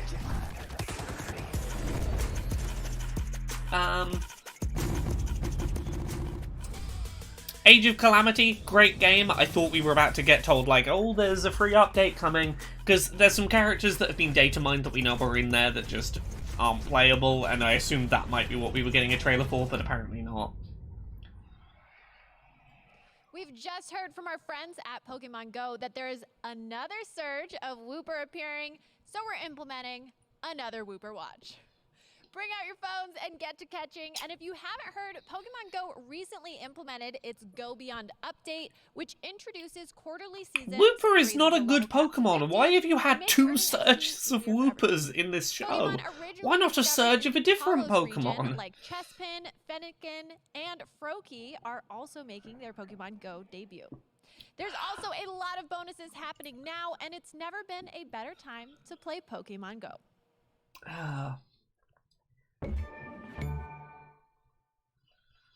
They've always known you would come. Oh, Oddworld.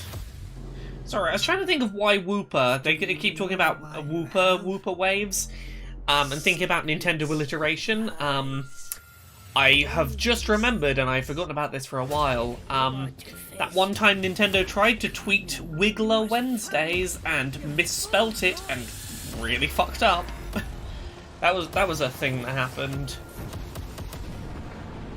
Oh, Lorne Lanning's lovely. We need to get him back on Pogquisition again. I think we had him on once, maybe twice. Lorne Lanning's lovely.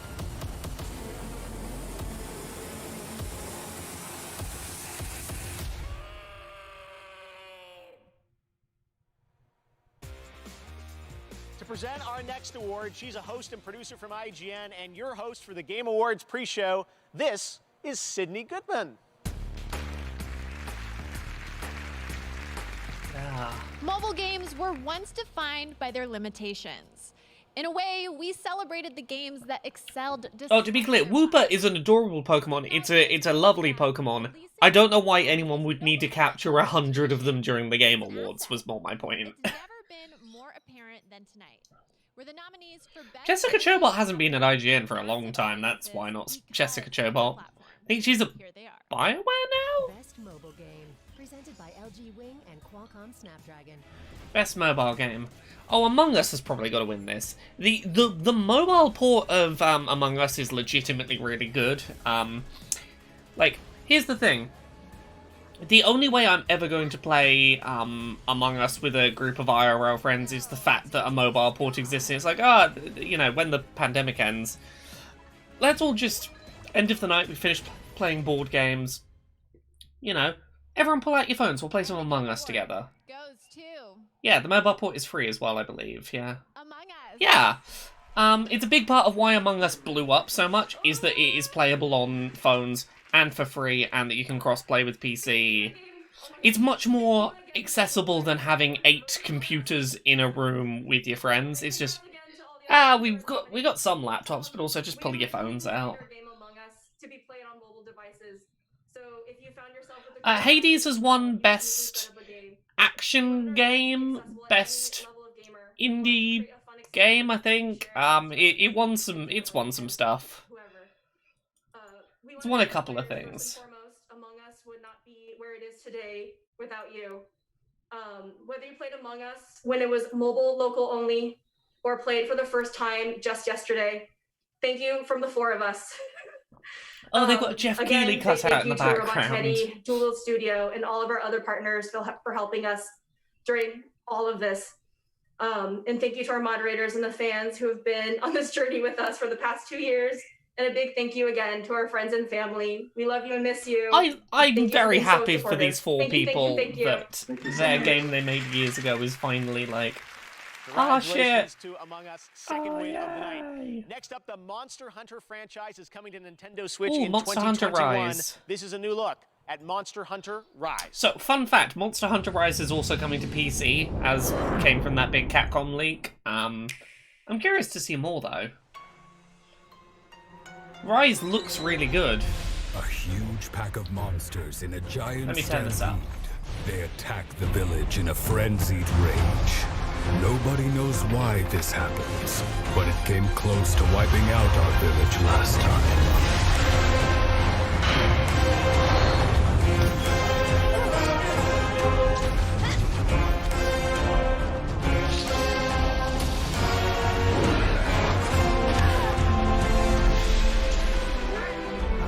I love the dogs. I'm not a dog person, but I love these little pretend dogs you can have.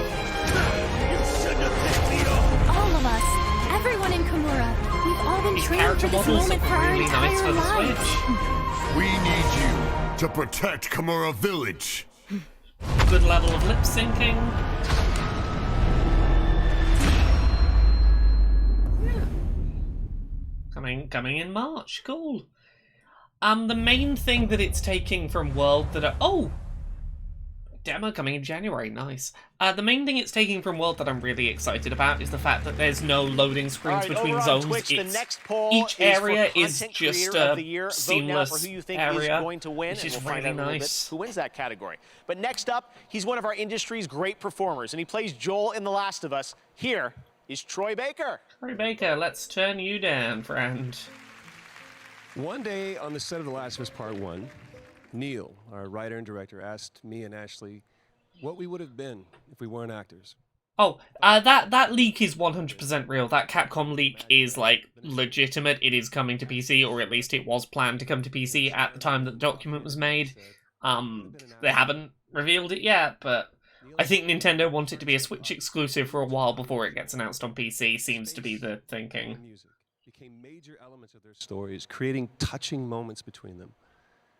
One of those moments, now indelible in our memories, incorporated Neil's story as well. Not as a writer, but as a father. It involved a song he would play and Yeah, sing to this his is daughter Pearl Jam. Cool. Okay. KC Bloodborne Kart has not been announced yet.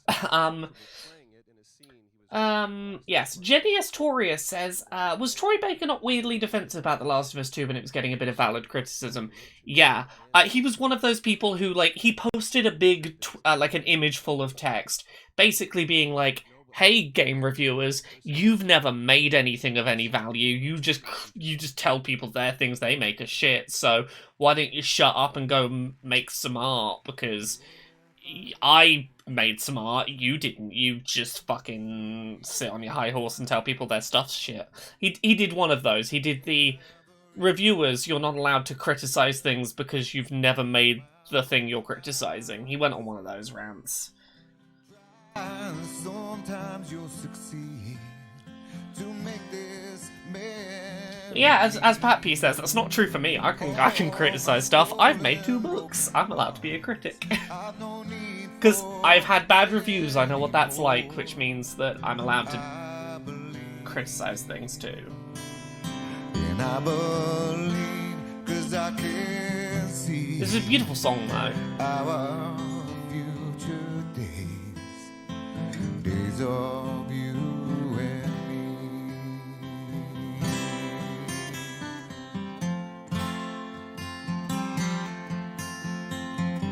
Is this an announcement for Guitar 2? No, this is just, hey, we're the Game Awards. We really like The Last of Us 2, so we got the guy who made a song from The Last of Us 2, and he's gonna sing it.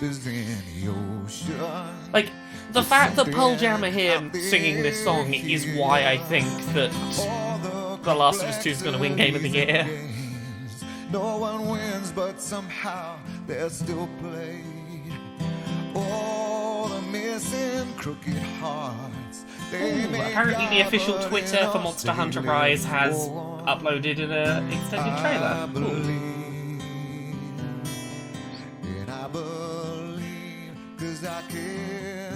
This is a lovely song.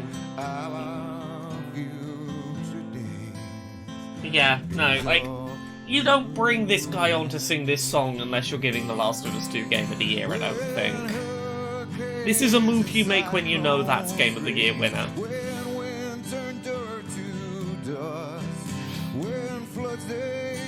Oh yeah, also, yeah, they've got Pearl Jam on, but also they've got Nolan North and Troy Baker both hosting things like The Last of Us 2 is going to win Game of the Year.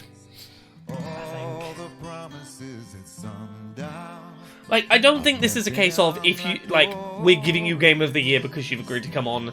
That's not how this works. I've been on the judging panel for this, or the extended judging selection.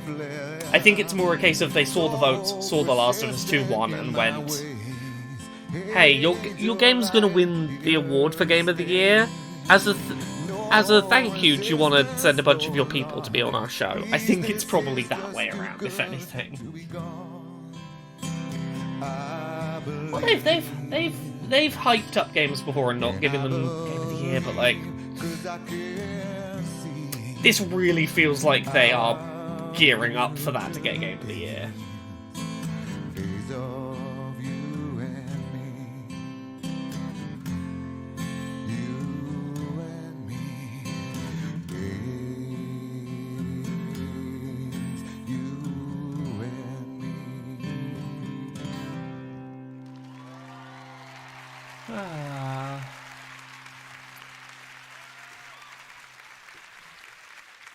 All right, so that was the song "Future Days," and that song you might recognize from The Last of Us, and I really appreciate the way that was used, especially bringing Joel and Ellie together.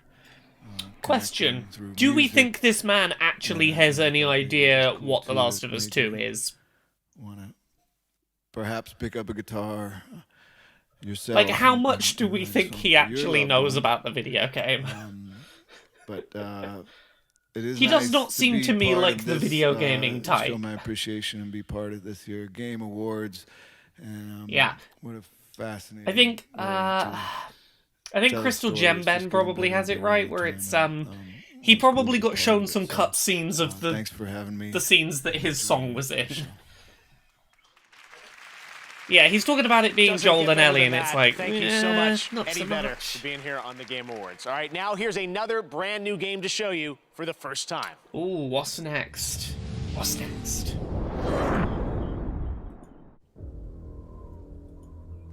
Okay, how are we doing? Oh yeah, we've still got like 150 people watching. Hey everyone. It's 2 AM for me. Time for a drink.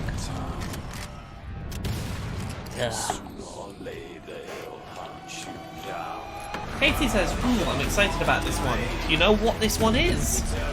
The Gunslinger?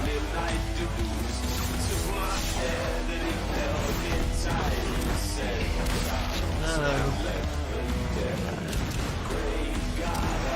Oh, Evil West. Yes. This is a very different type of trailer for Evil West. All of their previous trailers have been very, cel-shaded in appearance. This is the most realistic that Weird West has looked, if it's Weird West.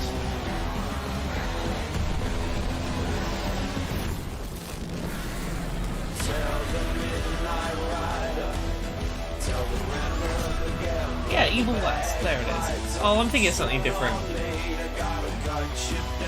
Yeah, I'm thinking of that top-down one. This hasn't been shown before. How did everyone know the name then? I don't know. There you go, Evil West. All right, on Twitch, we asked you to predict the winners in Content Creator of the Year, and the Twitch audience said Valkyrie with 44% of the vote they think is going to win. So the award for Content Creator of the Year is coming up next. Presented by Adobe and artist Boss Logic. Used Adobe Creative Cloud to create tributes to the nominees. You'll see those in a minute. We've also got announcements from Among Us I'd like and to go to bed Fortnite. eventually. But right now, Can we Scarlet get Nexus this is moving? an upcoming action JRPG from Bandai Namco. Here's a look at the brand new trailer. Yeah, I don't know who that that content creator is. Everyone's saying it's rigged. Everyone knows Position 1 Content Creator of the Year. Oh, this is Scarlet Nexus. Be strong. This game looks gorgeous. I want this very much. It's anime Dark Souls.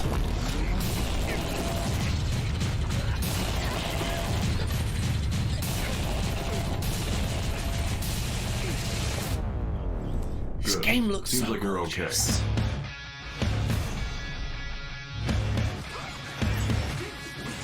This looks like more polished Code Vein. Yeah, Code Vein was Bandai Namco's anime Dark Souls, but this is even more anime Dark Souls. Use the red strings to save the world. Or anime Devil May Cry, maybe.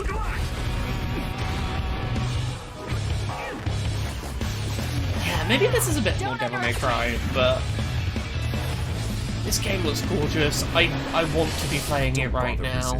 I will obtain the red strings. I wouldn't let that happen. Doesn't this look so hype?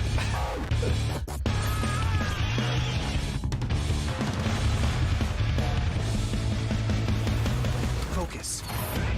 What is this? 2 stories connecting as one thing? Is this 2 campaigns to play?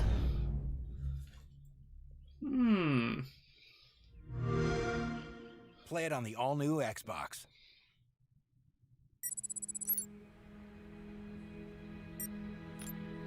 For me, I am often depressed when I look at the status of where we are in terms of depression and anxiety and inattention.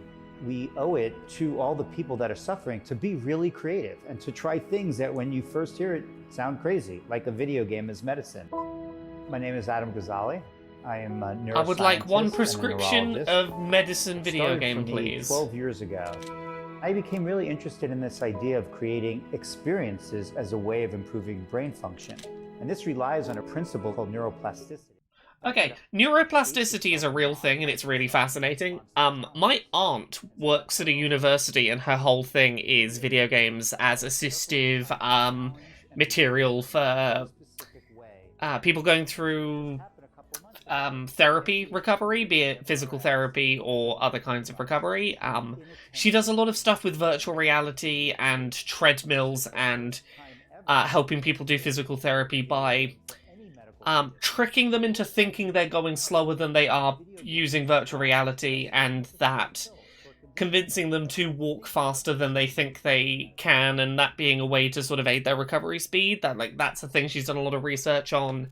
VR as a way to assist physical therapy. Does a bunch of research into that. It's a fascinating field. Become a Tier 1 operative. Plan. Position. Yeah. And execute. Yeah, no, it apparently works pretty well. Neutralize the threat. You can use someone's eyes to sort of mislead their brain as to what they're doing and to encourage them to physically recover more effectively than they think they can. And the world needs you. Here at the Peak Humanity Procreation Facility, gamers from around the globe are donating their superior DNA. I'm donating. I'm donating. I have powerful swims, and it can be yours. Is this an advert about Transcend humanity through gaming. Oh, Omen, you just did an advert about gamers donating their powerful sperms. What? I A video game man said, "I have powerful swims." No adult should refer to their sperm as powerful swims. Anyone who refers to their sperm as powerful swims should not be allowed to procreate.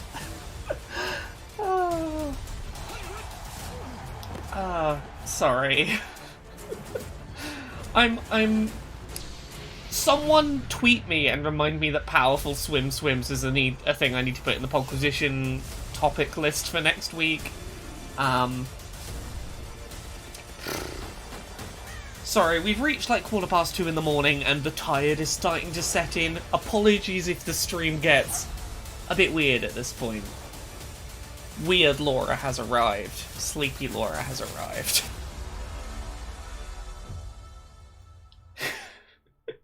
Dragon Nexus says my swims are pretty powerful, to be honest.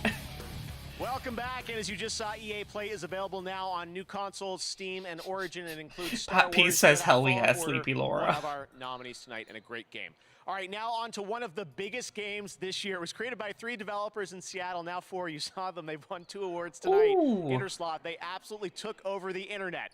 Okay, with Among Us Well, time. they sent us something special. This is the reveal of the brand new map for Among Us. Check it out, crewmates. Sure, I'll see a new map for this. I forgot we have Sleepy Laura emotes. I think they're going to be very useful as this stream progresses.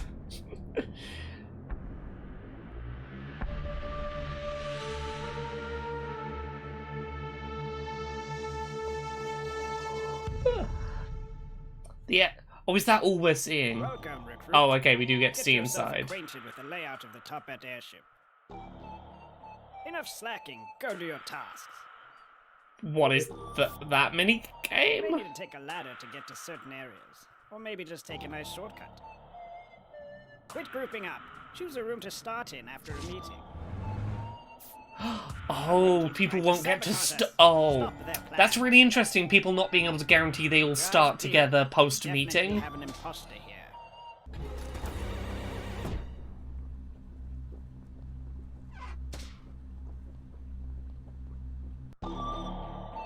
Okay, if in nothing else, the whole pick a checkpoint to start at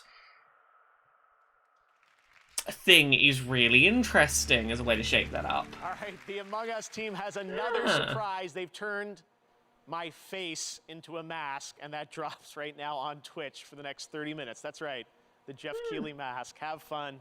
Don't be sus. They came to me and said, all right, we can do this. Wasn't my request. Anyways, Among Us Jeff Keighley match now available.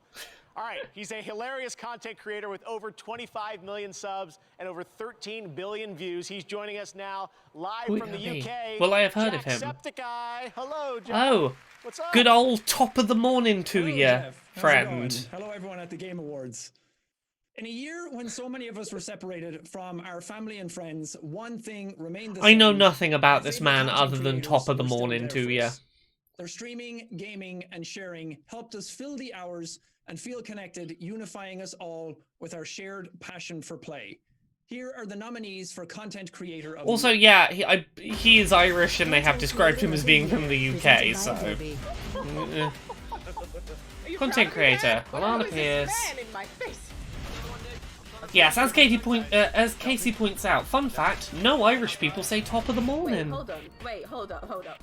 Wow. Oh. All I know about Tim the Tap Man is he is the man who played hundreds of hours of Fall Guys and never got a crown, and then he got a crown and that was a big deal. I know that. And the Game Award goes to Valkyrie. Congratulations. Okay, I'll say this. Thank you so much to... It's gotta be really weird being, like, a video game content creator the level of Jacksepticeye and being like, I am here to announce the winner of Content Creator, which I am not in the top 5 nominations for. Who is better than me this year? For the year. That's crazy, because there's just so I many do not know anything about Valkyrie, but I can't well believe done you. It's You just presumably created content this year, and it sounds like it was Thank good. you so much for the support. I am very flattered and I know honored Alana Pierce, to accept this who, award. you know, obviously I'm biased, but I think should have won Content Creator of the Year because Adobe salutes the nominees for Content Creator of the Year at the Game Awards and all gamer Because creators around the world. Tonight, Alana celebrate your Pierce creativity by this downloading year the free trial created of all these Adobe words about the Creative science that Cloud supports at Solid Snake's nerfed butt in Smash Bros. Ultimate. And I think this double-page spread makes Alana Pierce the Gaming Content Creator of the Year. Donald Mustard. Donald, Tee-hee-hee. it's great to have you on the show. It's a yearly tradition. New Fortnite season. What can you tell us? Oh man, it's so awesome to be here. So She's awesome my to number see one you. content This is creator this year. amazing. She Jeff, created you did this content yet for again. me. So yeah, I was so excited right now. New season just started. We just all battled Galactus together with our favorite Marvel heroes, and what that's done is it's left the Fortnite 0 point exposed, and Agent Jones is looking for all these hunters throughout all these different realities that can help him stop anyone from escaping from Fortnite. And we've already seen several characters come in, and we have one more. Oh, Dragon Nexus. I hope you enjoy the book. Oh yeah, Fortnite has a story told in cutscenes. Kratos recently came through a portal, and now he's playable, so you can play as the God of War, but on your Switch, if you want.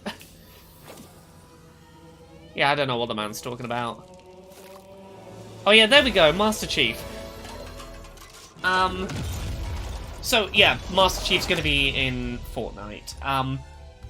So this was the bit of suspicion that people were talking about, is Kratos came to Fortnite recently, and they were like, the other console manufacturers are probably going to do the same, right? So Master Chief's coming to Fortnite. People have been speculating that Samus from Metroid will be coming to Fortnite. Who knows if we'll see that? We're so thrilled. At this point, with Master Chief and Kratos, I feel like we have to get some Nintendo character in Fortnite. Like, I don't think Nintendo's gonna step back and let the other two. There's some more Halo coming as well. God, that's weird. That means you can play as. Yeah, so I think we didn't want to just stop right there. Yeah. And so there's something else I think we should. Oh, is this gonna be the Nintendo one? Okay. Yeah, you can. Hello, sir. It's an honor. Hey, Sarge, did you hear? Oh, I guess you already got the news. Oh, red versus blue. Okay. Master Chief is coming to Fortnite. Fort what now? It's only one of the most popular video games in the world, but more obviously, it's where we are right now. Huh. Red versus Wait a minute, blue in if you had 2020. no idea that we're in Fortnite, then why do you have a cardboard cutout of Master Chief? Perfectly regular reasons. Whoa. You guys new around here? Oh, that's Ninja's The skin chief got eliminated by a sneaky blue. from the charity donation thing. That's Ninja! It's such an honor. I'm a huge fan of yours on Twitch. Twitch? Is he twitching because he's blue? Stop making us look bad in front of Ninja. We're Sergeant Griff from the Yeah. popular web series Red vs. Blue. You probably watched it about 10 years ago. What are you doing here? Well, it's more than just the chief coming to Fortnite. This map is too. It'll be in creative mode starting at 10 a.m. Eastern time tomorrow. Okay, let me just, like, mute that for a second. Yeah, it's weird that thanks to Fortnite, you can play as both Kratos and Master Chief on your Nintendo Switch tonight. Kratos can get shot by Master Chief on the Nintendo Switch. That's a surreal thing. Oh, Ninja's terrible. Ninja won't stream with women because he's afraid that he'll fuck them. Red versus blue, Donald. So he's just like, no, I will never stream with women. Yeah, isn't that so awesome and so funny? What if I accidentally do what's an affair, awesome so about therefore that I will is never work that, with a woman? Blood Gulch was recreated in Fortnite Creative by this awesome creative team that call themselves Atlas Creative. And tomorrow at 10 a.m. Eastern, you'll be able to Come go on, to Fortnite and you can Samus play for Capture the Fortnite. Flag in a recreated version of Blood Gulch. Oh my God. It's going to be fun. Everything is in Fortnite right now. So are you done for the season? You know, I mean, Agent Jones is actually just kind of getting warmed up. So I think there's actually one more thing that we should show you. Go on, Nintendo carrot. No?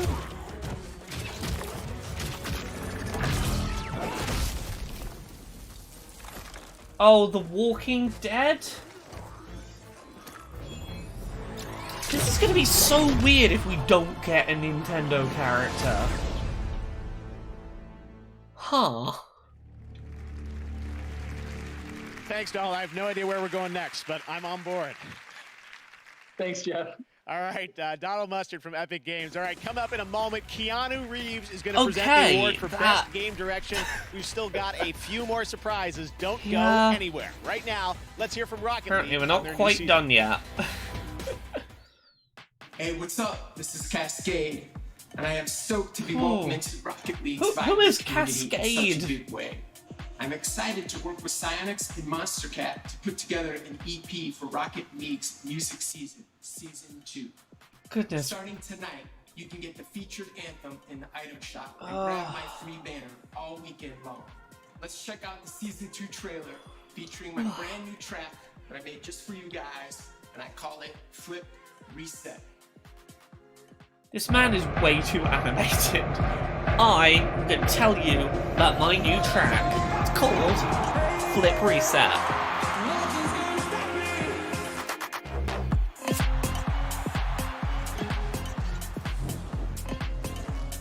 I mean, he had Tim Westwood energy.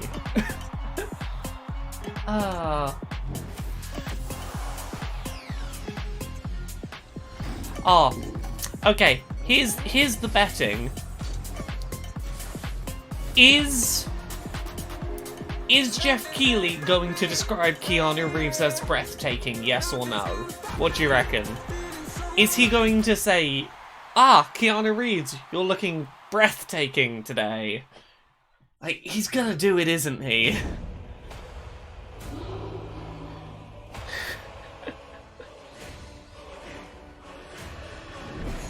What is going on anymore? I don't know what's going on anymore. I'm sleepy and...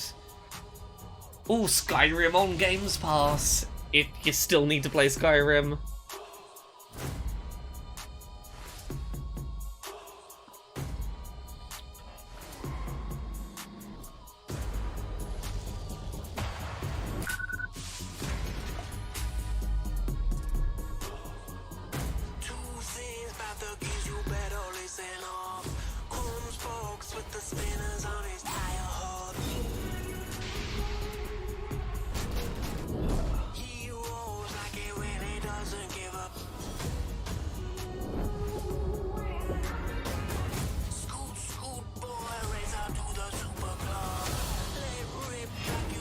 Oh yeah, all of EA's games are coming to Game Pass at some point. When is that? December 15th. 30 days of free Disney Plus. I will redeem that 30 days of free Disney Plus purely so that I can watch Pixar's Disney Plus exclusive shorts, and then I will cancel it. Oh, Haven! I want to play Haven. Coming to PC on the 15th. Okay.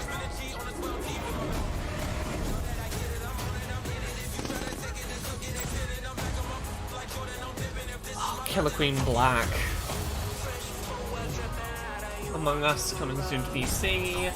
Cyber Shadow.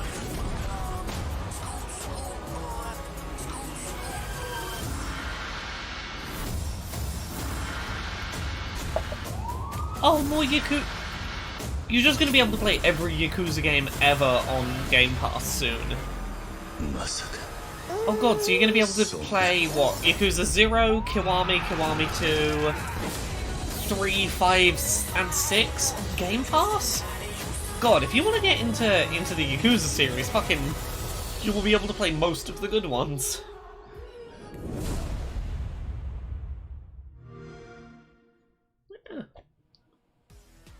Just checked Pokemon Go on my phone, and there's Wooper everywhere, so we can officially declare another Wooper How many Wooper watches do you Rocket need? Grunts are also appearing in How many balloons and at Woopers do you need to Pokestops, catch and you during can one save Shadow live Wooper from stream? their villainous clutches. Make Wooper your buddy, take photos of it with Go Snapshot, and battle with it in Go Battle League. If you're enjoying Wooper Watch, you'll love Pokemon Are you in? Go's Hey, December chat. Community Day. Thumbs up or Happening thumbs up or thumbs down. Are you enjoying Wooper Watch? Are you enjoying Wooper Watch? Globally during Wooper Watch. Whoop, whoop.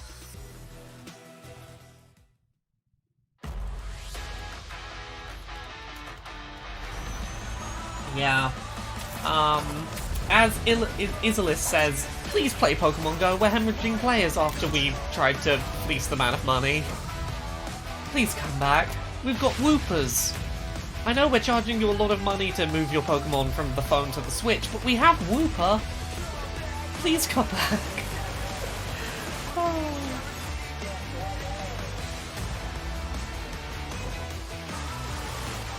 Okay, Just Cause Mobile. Cool.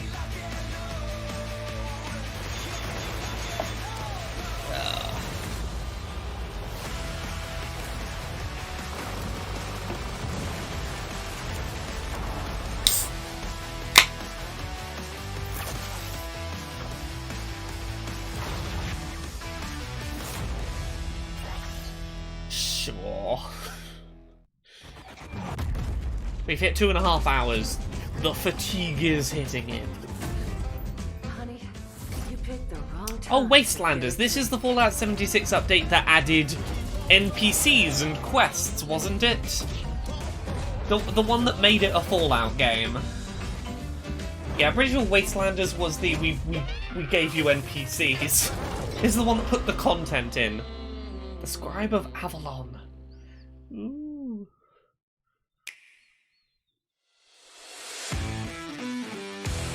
Smash Ultimate. Go on, give us another character reveal. Go on.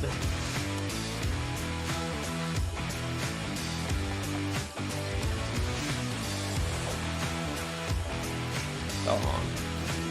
Sephiroth.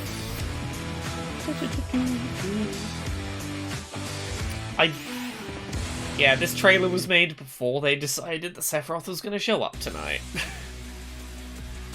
The Game Awards is back. We've got a lot of great show. Keanu Reeves still to come, Christopher Nolan, and so much more. And of course, we've got the Game Awards sale happening on all the platforms, including an awesome discount on Destiny 2. So make sure to check that out across all platforms. All right, for the next 30 minutes on Twitch, you can get a free Cosmic Wrap for Fortnite. There is a Twitch drop happening right now. A free Cosmic Wrap? This next game was announced last year. I'm going to put the universe into a tortilla. And supported by Riot Forge. And now they're back to give you a first look at the gameplay from this indie title, the first ever single-player console game. Oh yeah, this is the single-player League of Legends thing. I might play this because I then won't have to deal with League of Legends players. I don't like playing League of Legends online. Everyone shouts and is very mean. But I'll play a single-player thing in that world. Spirits. Monsters. When you live in Bilgewater. Right, so what's the actual gameplay of this is the question. Oh, here we go. That looks like gameplay. Let's start the party. The Queen of Bilgewater. Side-scrolling shooter? To bring order to this twisted town. And stay down. The priestess of the Great Kraken. Yeah, they're making a lot of League of Legends spin-offs at the moment. The legend. They're making a fighting game and like 3 single-player games in different genres. Is this a turn-based combat game? Is it a real-time shooter? I can't tell. Yeah, see, this looks turn-based. Dishonored swordsman fleeing. But there was some combat a minute ago that didn't look turn-based. And a nine-tailed fox devours the essence of her victims. Delicious. I see no fortune for those. Made by the Battle Chasers team. Yeah, because see, that didn't look like turn-based battle right there. Is there both? Can't match my blade. Can't help but wonder what brought them together. For a turn-based combat system, that animation is gorgeous. Nothing good, I reckon. Casey Explosion just said this looks like Battle Chasers. Weird. And I'm like, well, that's because we just got told it's made by the Battle Chasers people. Yeah. All right, Ruin King available on console and PC I'll take in the world of 2021. League of Legends without it being a MOBA that I have to play with other people. A man who absolutely needs no introduction. Please welcome Keanu Reeves. Keanu? Okay, is he gonna say it? Greetings, everyone. I'm honored to be here to present the Game Award for Best Game Direction. This category recognizes the studio that demonstrated superior creative vision, setting an even higher bar for the entire gaming industry. Over the past months, I've come to really appreciate all the fantastic creativity that goes into making a video game. A special shout out to the folks and team at CD Projekt Red in Poland. Also, I had an amazing this is experience probably playing our John best look Silverhand yet in at Cyberpunk what 2077. Keanu Reeves is going to look like in The Matrix 4. Thank you. This And is now, this here is are the probably his nominees look for in The Best Matrix Game 4. Direction. Also, please, Matrix 4, just trans the fuck out. Just trans Keanu. When it's done, Trans Neo in The Matrix. what we're doing here could change things forever. Right, what's this an award for? I lost track. You are the ghost. Oh yeah, maybe John Wick 4. Is it John Wick 4? He's got to be shooting either John Wick 4 or The Matrix 4 right now. I know you wish things were different, but they ain't. Oh, Best Game Direction. And the Game Award goes to The Last of Us Part 2. Congratulations. The way that the actors were directed was fantastic in that game. Thank you, Keanu. I can that's give a real you thing that. to say. Shout out to our game directors, Kurt Marganow Stop giving and The Anthony Last of Us Newman. 2 all the Wish we could be awards. doing this together, guys. Man, Yeah. what a year. It's an honor to be in this category with such incredible games. Direction is nothing without a team to internalize it, to make it their own, and turn it into a game. And we're privileged to have such an amazing team, cast, outsourcing partners, our partners at Sony. Every single person that worked on, touched this game, helped shape it. And a big thanks to my former boss, now partner, Evan Wells. You guided us through thick and thin while we made this game. Reminder, I can't tell you how everyone, much I Neil appreciate that. Druckmann Thank you oversaw to the Game Awards huge and to all amounts our of crunch fans. on Cheers. The Last of Us 2.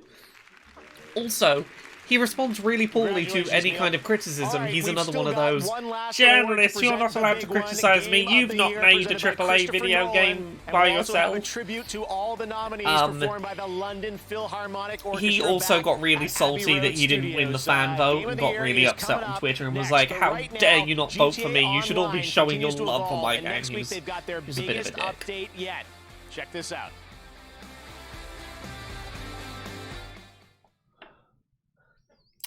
No one said breathtaking while Keanu was around. Is there a hashtag? Wow. We're all here because of one man. You're not on the mainland now, huh? Anything goes! I've seen him going in like a trout, chasing some supermodel down the beach on a panther, mate. I didn't understand a word of that. Lots of guards, high-tech security. I need someone to rob it. You're obviously going to need a submarine. At this point, Grand Theft Auto 5 has so much additional content, it probably adds up to a GTA 6. Let's try and come out of this with all of our ears and a bit of suntan.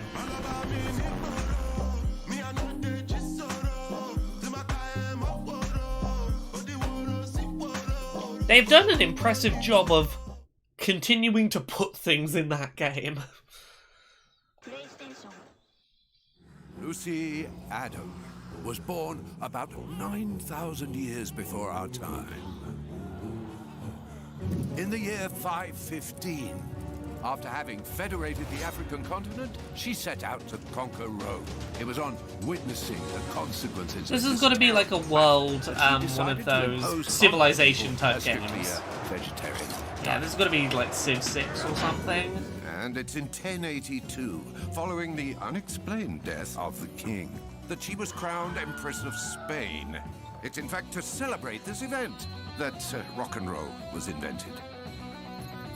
In 1789, Yeah, either Civ expansion or allied with the valiant Humankind. Japanese, she discovered the real Indies, which had fallen into the hands of the bloody French. This was followed by the Yeah, Great Humankind? Devastation, a 100-year war that Lucy Adam ended before beginning the Great Reconstruction and establishing a lasting peace by banishing all forms Oh, of I'm pretty sure piracy that hand logo is the as well as the Humankind self-sticks. game logo. Lucy, are you with us? Okay, so for next week, don't forget your essay on the cultural stereotypes of the great civilization. Yeah, Humankind. I recognize the hat and the palm symbol in the end. I mean, that's classical music, it's probably fine. We've been having fun with Instagram's Game of the Year AR effects. Here are a couple more. Those effects are still available, so keep posting to your Instagram Reels. And coming up, we'll find out who's getting a real-life Game Award trophy for Game of the Year. They've just said who's getting. We're going to find out who's getting a real-life trophy for Game Awards trophy for Game of the Year. Do all of the rest of the Game of the Year, like the Game Awards winners, not actually win a Game Awards trophy? Is it only Game of the Year that gets one? Things gotten. Huh. German occupation has turned every neighbor into a possible enemy. Yeah, all of the Mountain King, yes. Resistance members, but that's much easier said than done. This is that Medal of Honor VR game, isn't it? Make any move and we shoot. Please tell me you brought bazookas. It's like 180 gigs, this. Like, it seems like it's going to be a really fucking huge game.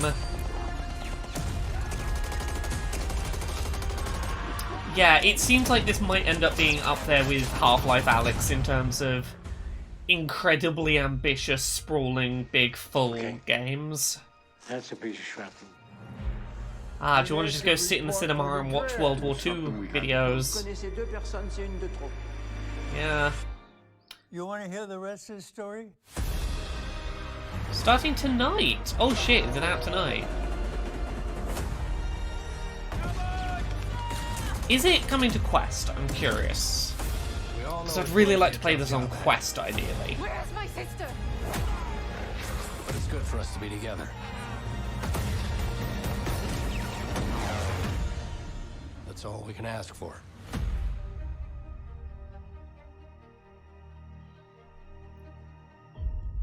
Available now? Come on, Quest? Rift S and Quest 2. Yeah, okay, I'd have to hook it up to the PC to play it, but... Yeah, Quest 2, not the original Quest. I just want to play on the original Quest. Don't want to chip out for a Awards. I'm so excited about that Medal of Honor from Respawn in VR. I want to play that game, right though. now. What an incredible trailer and game. I can't wait to play that, hopefully this weekend. All right, when the show ends, the games continue with the Game Awards Festival. You can play upcoming games and stream them on GeForce Now, which means no downloads on PC, Mac, or phones. Make sure to check it out. We got playable games available all through the weekend. All right, we've got one last world premiere to share with you. Check this out. Oh, maybe this isn't going as late as I thought it was. This is the last world premiere. Oh, does that mean I get to go to bed soon? We know now that in the early years of the 20th century, this world was being watched. Starfield? Mass Effect? Metroid? It could be any of these. Maybe, oh yeah, it is. No, it's like 3 hours since it started. Or 3.5 hours since it started. I don't know. I've been streaming for 3.5 hours. Oh god, yeah, maybe it is nearly 4 hours. God. Time's fucking flown. This is gonna be Starfield.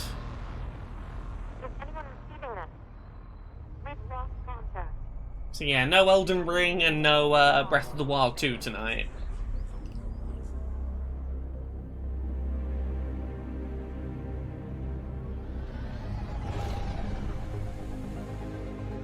That was a mass relay, wasn't it? No, might not have been. That looked a lot like a destroyed mass relay. And that sure looks like N7 armor. Oh, that's a fucking Omni Blade. That was N7. Is this actual... Oh shit, did not expect Mass Effect. Oh. I thought we were getting a subtitle there. Hooray! Andromeda did not kill the franchise. I don't think that was necessarily the RI, I just think it was a... Mass Effect. I can't wait to see. I forget what their BioWare species is that, called. Next. Very excited. It was a nothing trailer, but final award. This it man tells has created us some of the most that iconic films the of all franchise time, isn't some dead, of which I screened guess. this summer in Fortnite. And on December 20th, Andromeda I'll be didn't sitting kill down it. for a conversation with Sorry, him that's on it. YouTube to talk about the home release Okay. of Tenet and his illustrious career. Time to And if find you've out got who questions for him, wins which I'm sure channel you do, points. Send them our way using the hashtag AskNolan on Twitter. But right now, without further ado, to present Game of the Year, it's my honor to introduce Okay. Christopher Nolan. Hey, Chris. Will The Last of Us 2 Thank you, win Jeff. Game of It's the an Year? honour to be part of the Game of the Year. 39% of people say For me, yes, I've always been 61% say interested in no. telling stories that immerse the audience. I like movies that unfold in unexpected ways and pull people into a world. When I look at I'm just going to mute Christopher Nolan. I really cannot be bothered to listen to a man who called his protagonist in his movie The Protagonist and insisted on releasing a film only in theatres during the summer of 2020, the time when he should not have been encouraging people to go to cinemas. You done? Please welcome from Abbey Road Studios, the London Philharmonic Orchestra, conducted by they're back. Okay. Alfie.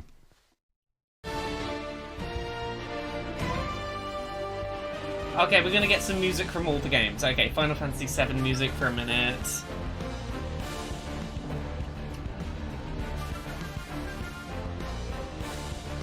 Final Fantasy VII Remake is fantastic. It is wonderful, and I'm honestly fascinated to see where the sequels go now that I have had some breathing room from how it ended. It's fucking stunning. It was a really impressive way to modernize a game that has aged real rough. Yeah, God, that was this fucking year.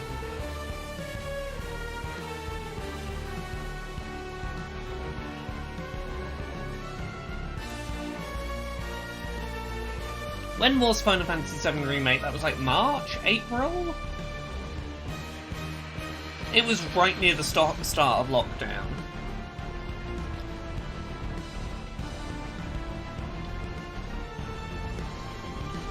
The ending was divisive for 7 Remake. I feel like it was a bit misleading in how it was presented, but I also think that it opens up some really interesting potential, and I'm really curious to see what's done with it. Yeah, this year has been long.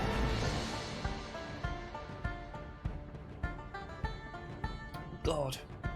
Final Fantasy VII Remake and The Last of Us 2 both came out in the spring/summer. They both feel like a million years ago.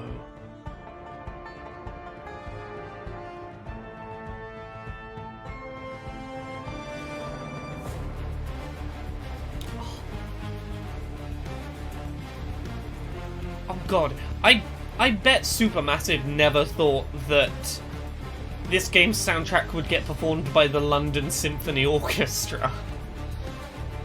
Of London Philharmonic, sorry. Fucking good stuff. Yeah, orchestral Hades music.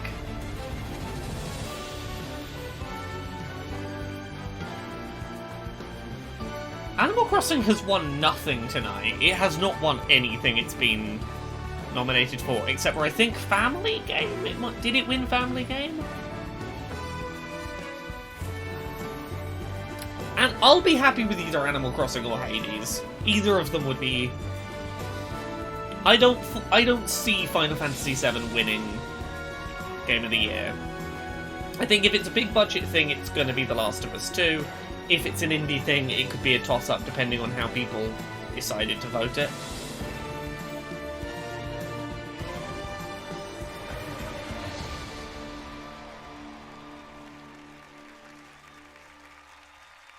And the winner is... Well, that sounded fantastic. And now, the Game of the Year award goes to The Last of Us Part 2. Well, we all saw it coming. Let me hit the prediction, choose the outcome. Again, big congrats to all the other games we're nominated with. Everyone at Naughty Dog, I can't wait to hug and high five and get drunk with each one of you. Hey, we should not be rewarding a game that was built out of crunch conditions with created by staff who cannot take criticism as Game of the Year, particularly when it was a year where we had Hades and Animal Crossing that really were better, more deserving games of being Game of the Year in this very specific particular year, in my opinion, but it's all good, all well done, Last of Us 2. Making this game. Sorry, You I'm not going to be inspire us salty not about only it. Well, to make better, well done, more I meaningful guess. games, but to improve how we make games. On behalf of everyone at Naughty Dog, thank you. Improve how you make games by getting rid of all the crunch. Do that, Neil. Congratulations to Naughty Dog, Game of the Year for The Last of Us Part 2. And congratulations to all our winners and all the nominees around the world. It's only like 3 a.m. This isn't much later than I go to bed on Dice Funk nights. Usually, I'll be in bed by about 3 a.m. on a Dice Funk night, so... There we go. I'm just gonna, like, pause that there. I'm not gonna, like, drag out the end of this stream particularly long, because I need to get to bed. It's 3 a.m. This was very 2020. Thank you very much, everyone who tuned in tonight. This was more people than I usually get for a stream like this, and I very much enjoyed it. If you would like to support the things I do and me doing more streams like this, first of all, if you've enjoyed this and you want me to do this for more live streams in the future, let me know. I will do more of these. This has been really fun. 2, Twitch subs are always a thing, as is Patreon support, if you can. That lets me do this full time. Anyway, thank you for... I did the shill. God, I was the corporate marketing person for just a second. But thank you very much for a lovely stream. I'm going to let you all go to bed. Any of you that have those sleepy Laura emotes, now is the time for them. I'm going to go to bed. Have a good night, everyone. Night.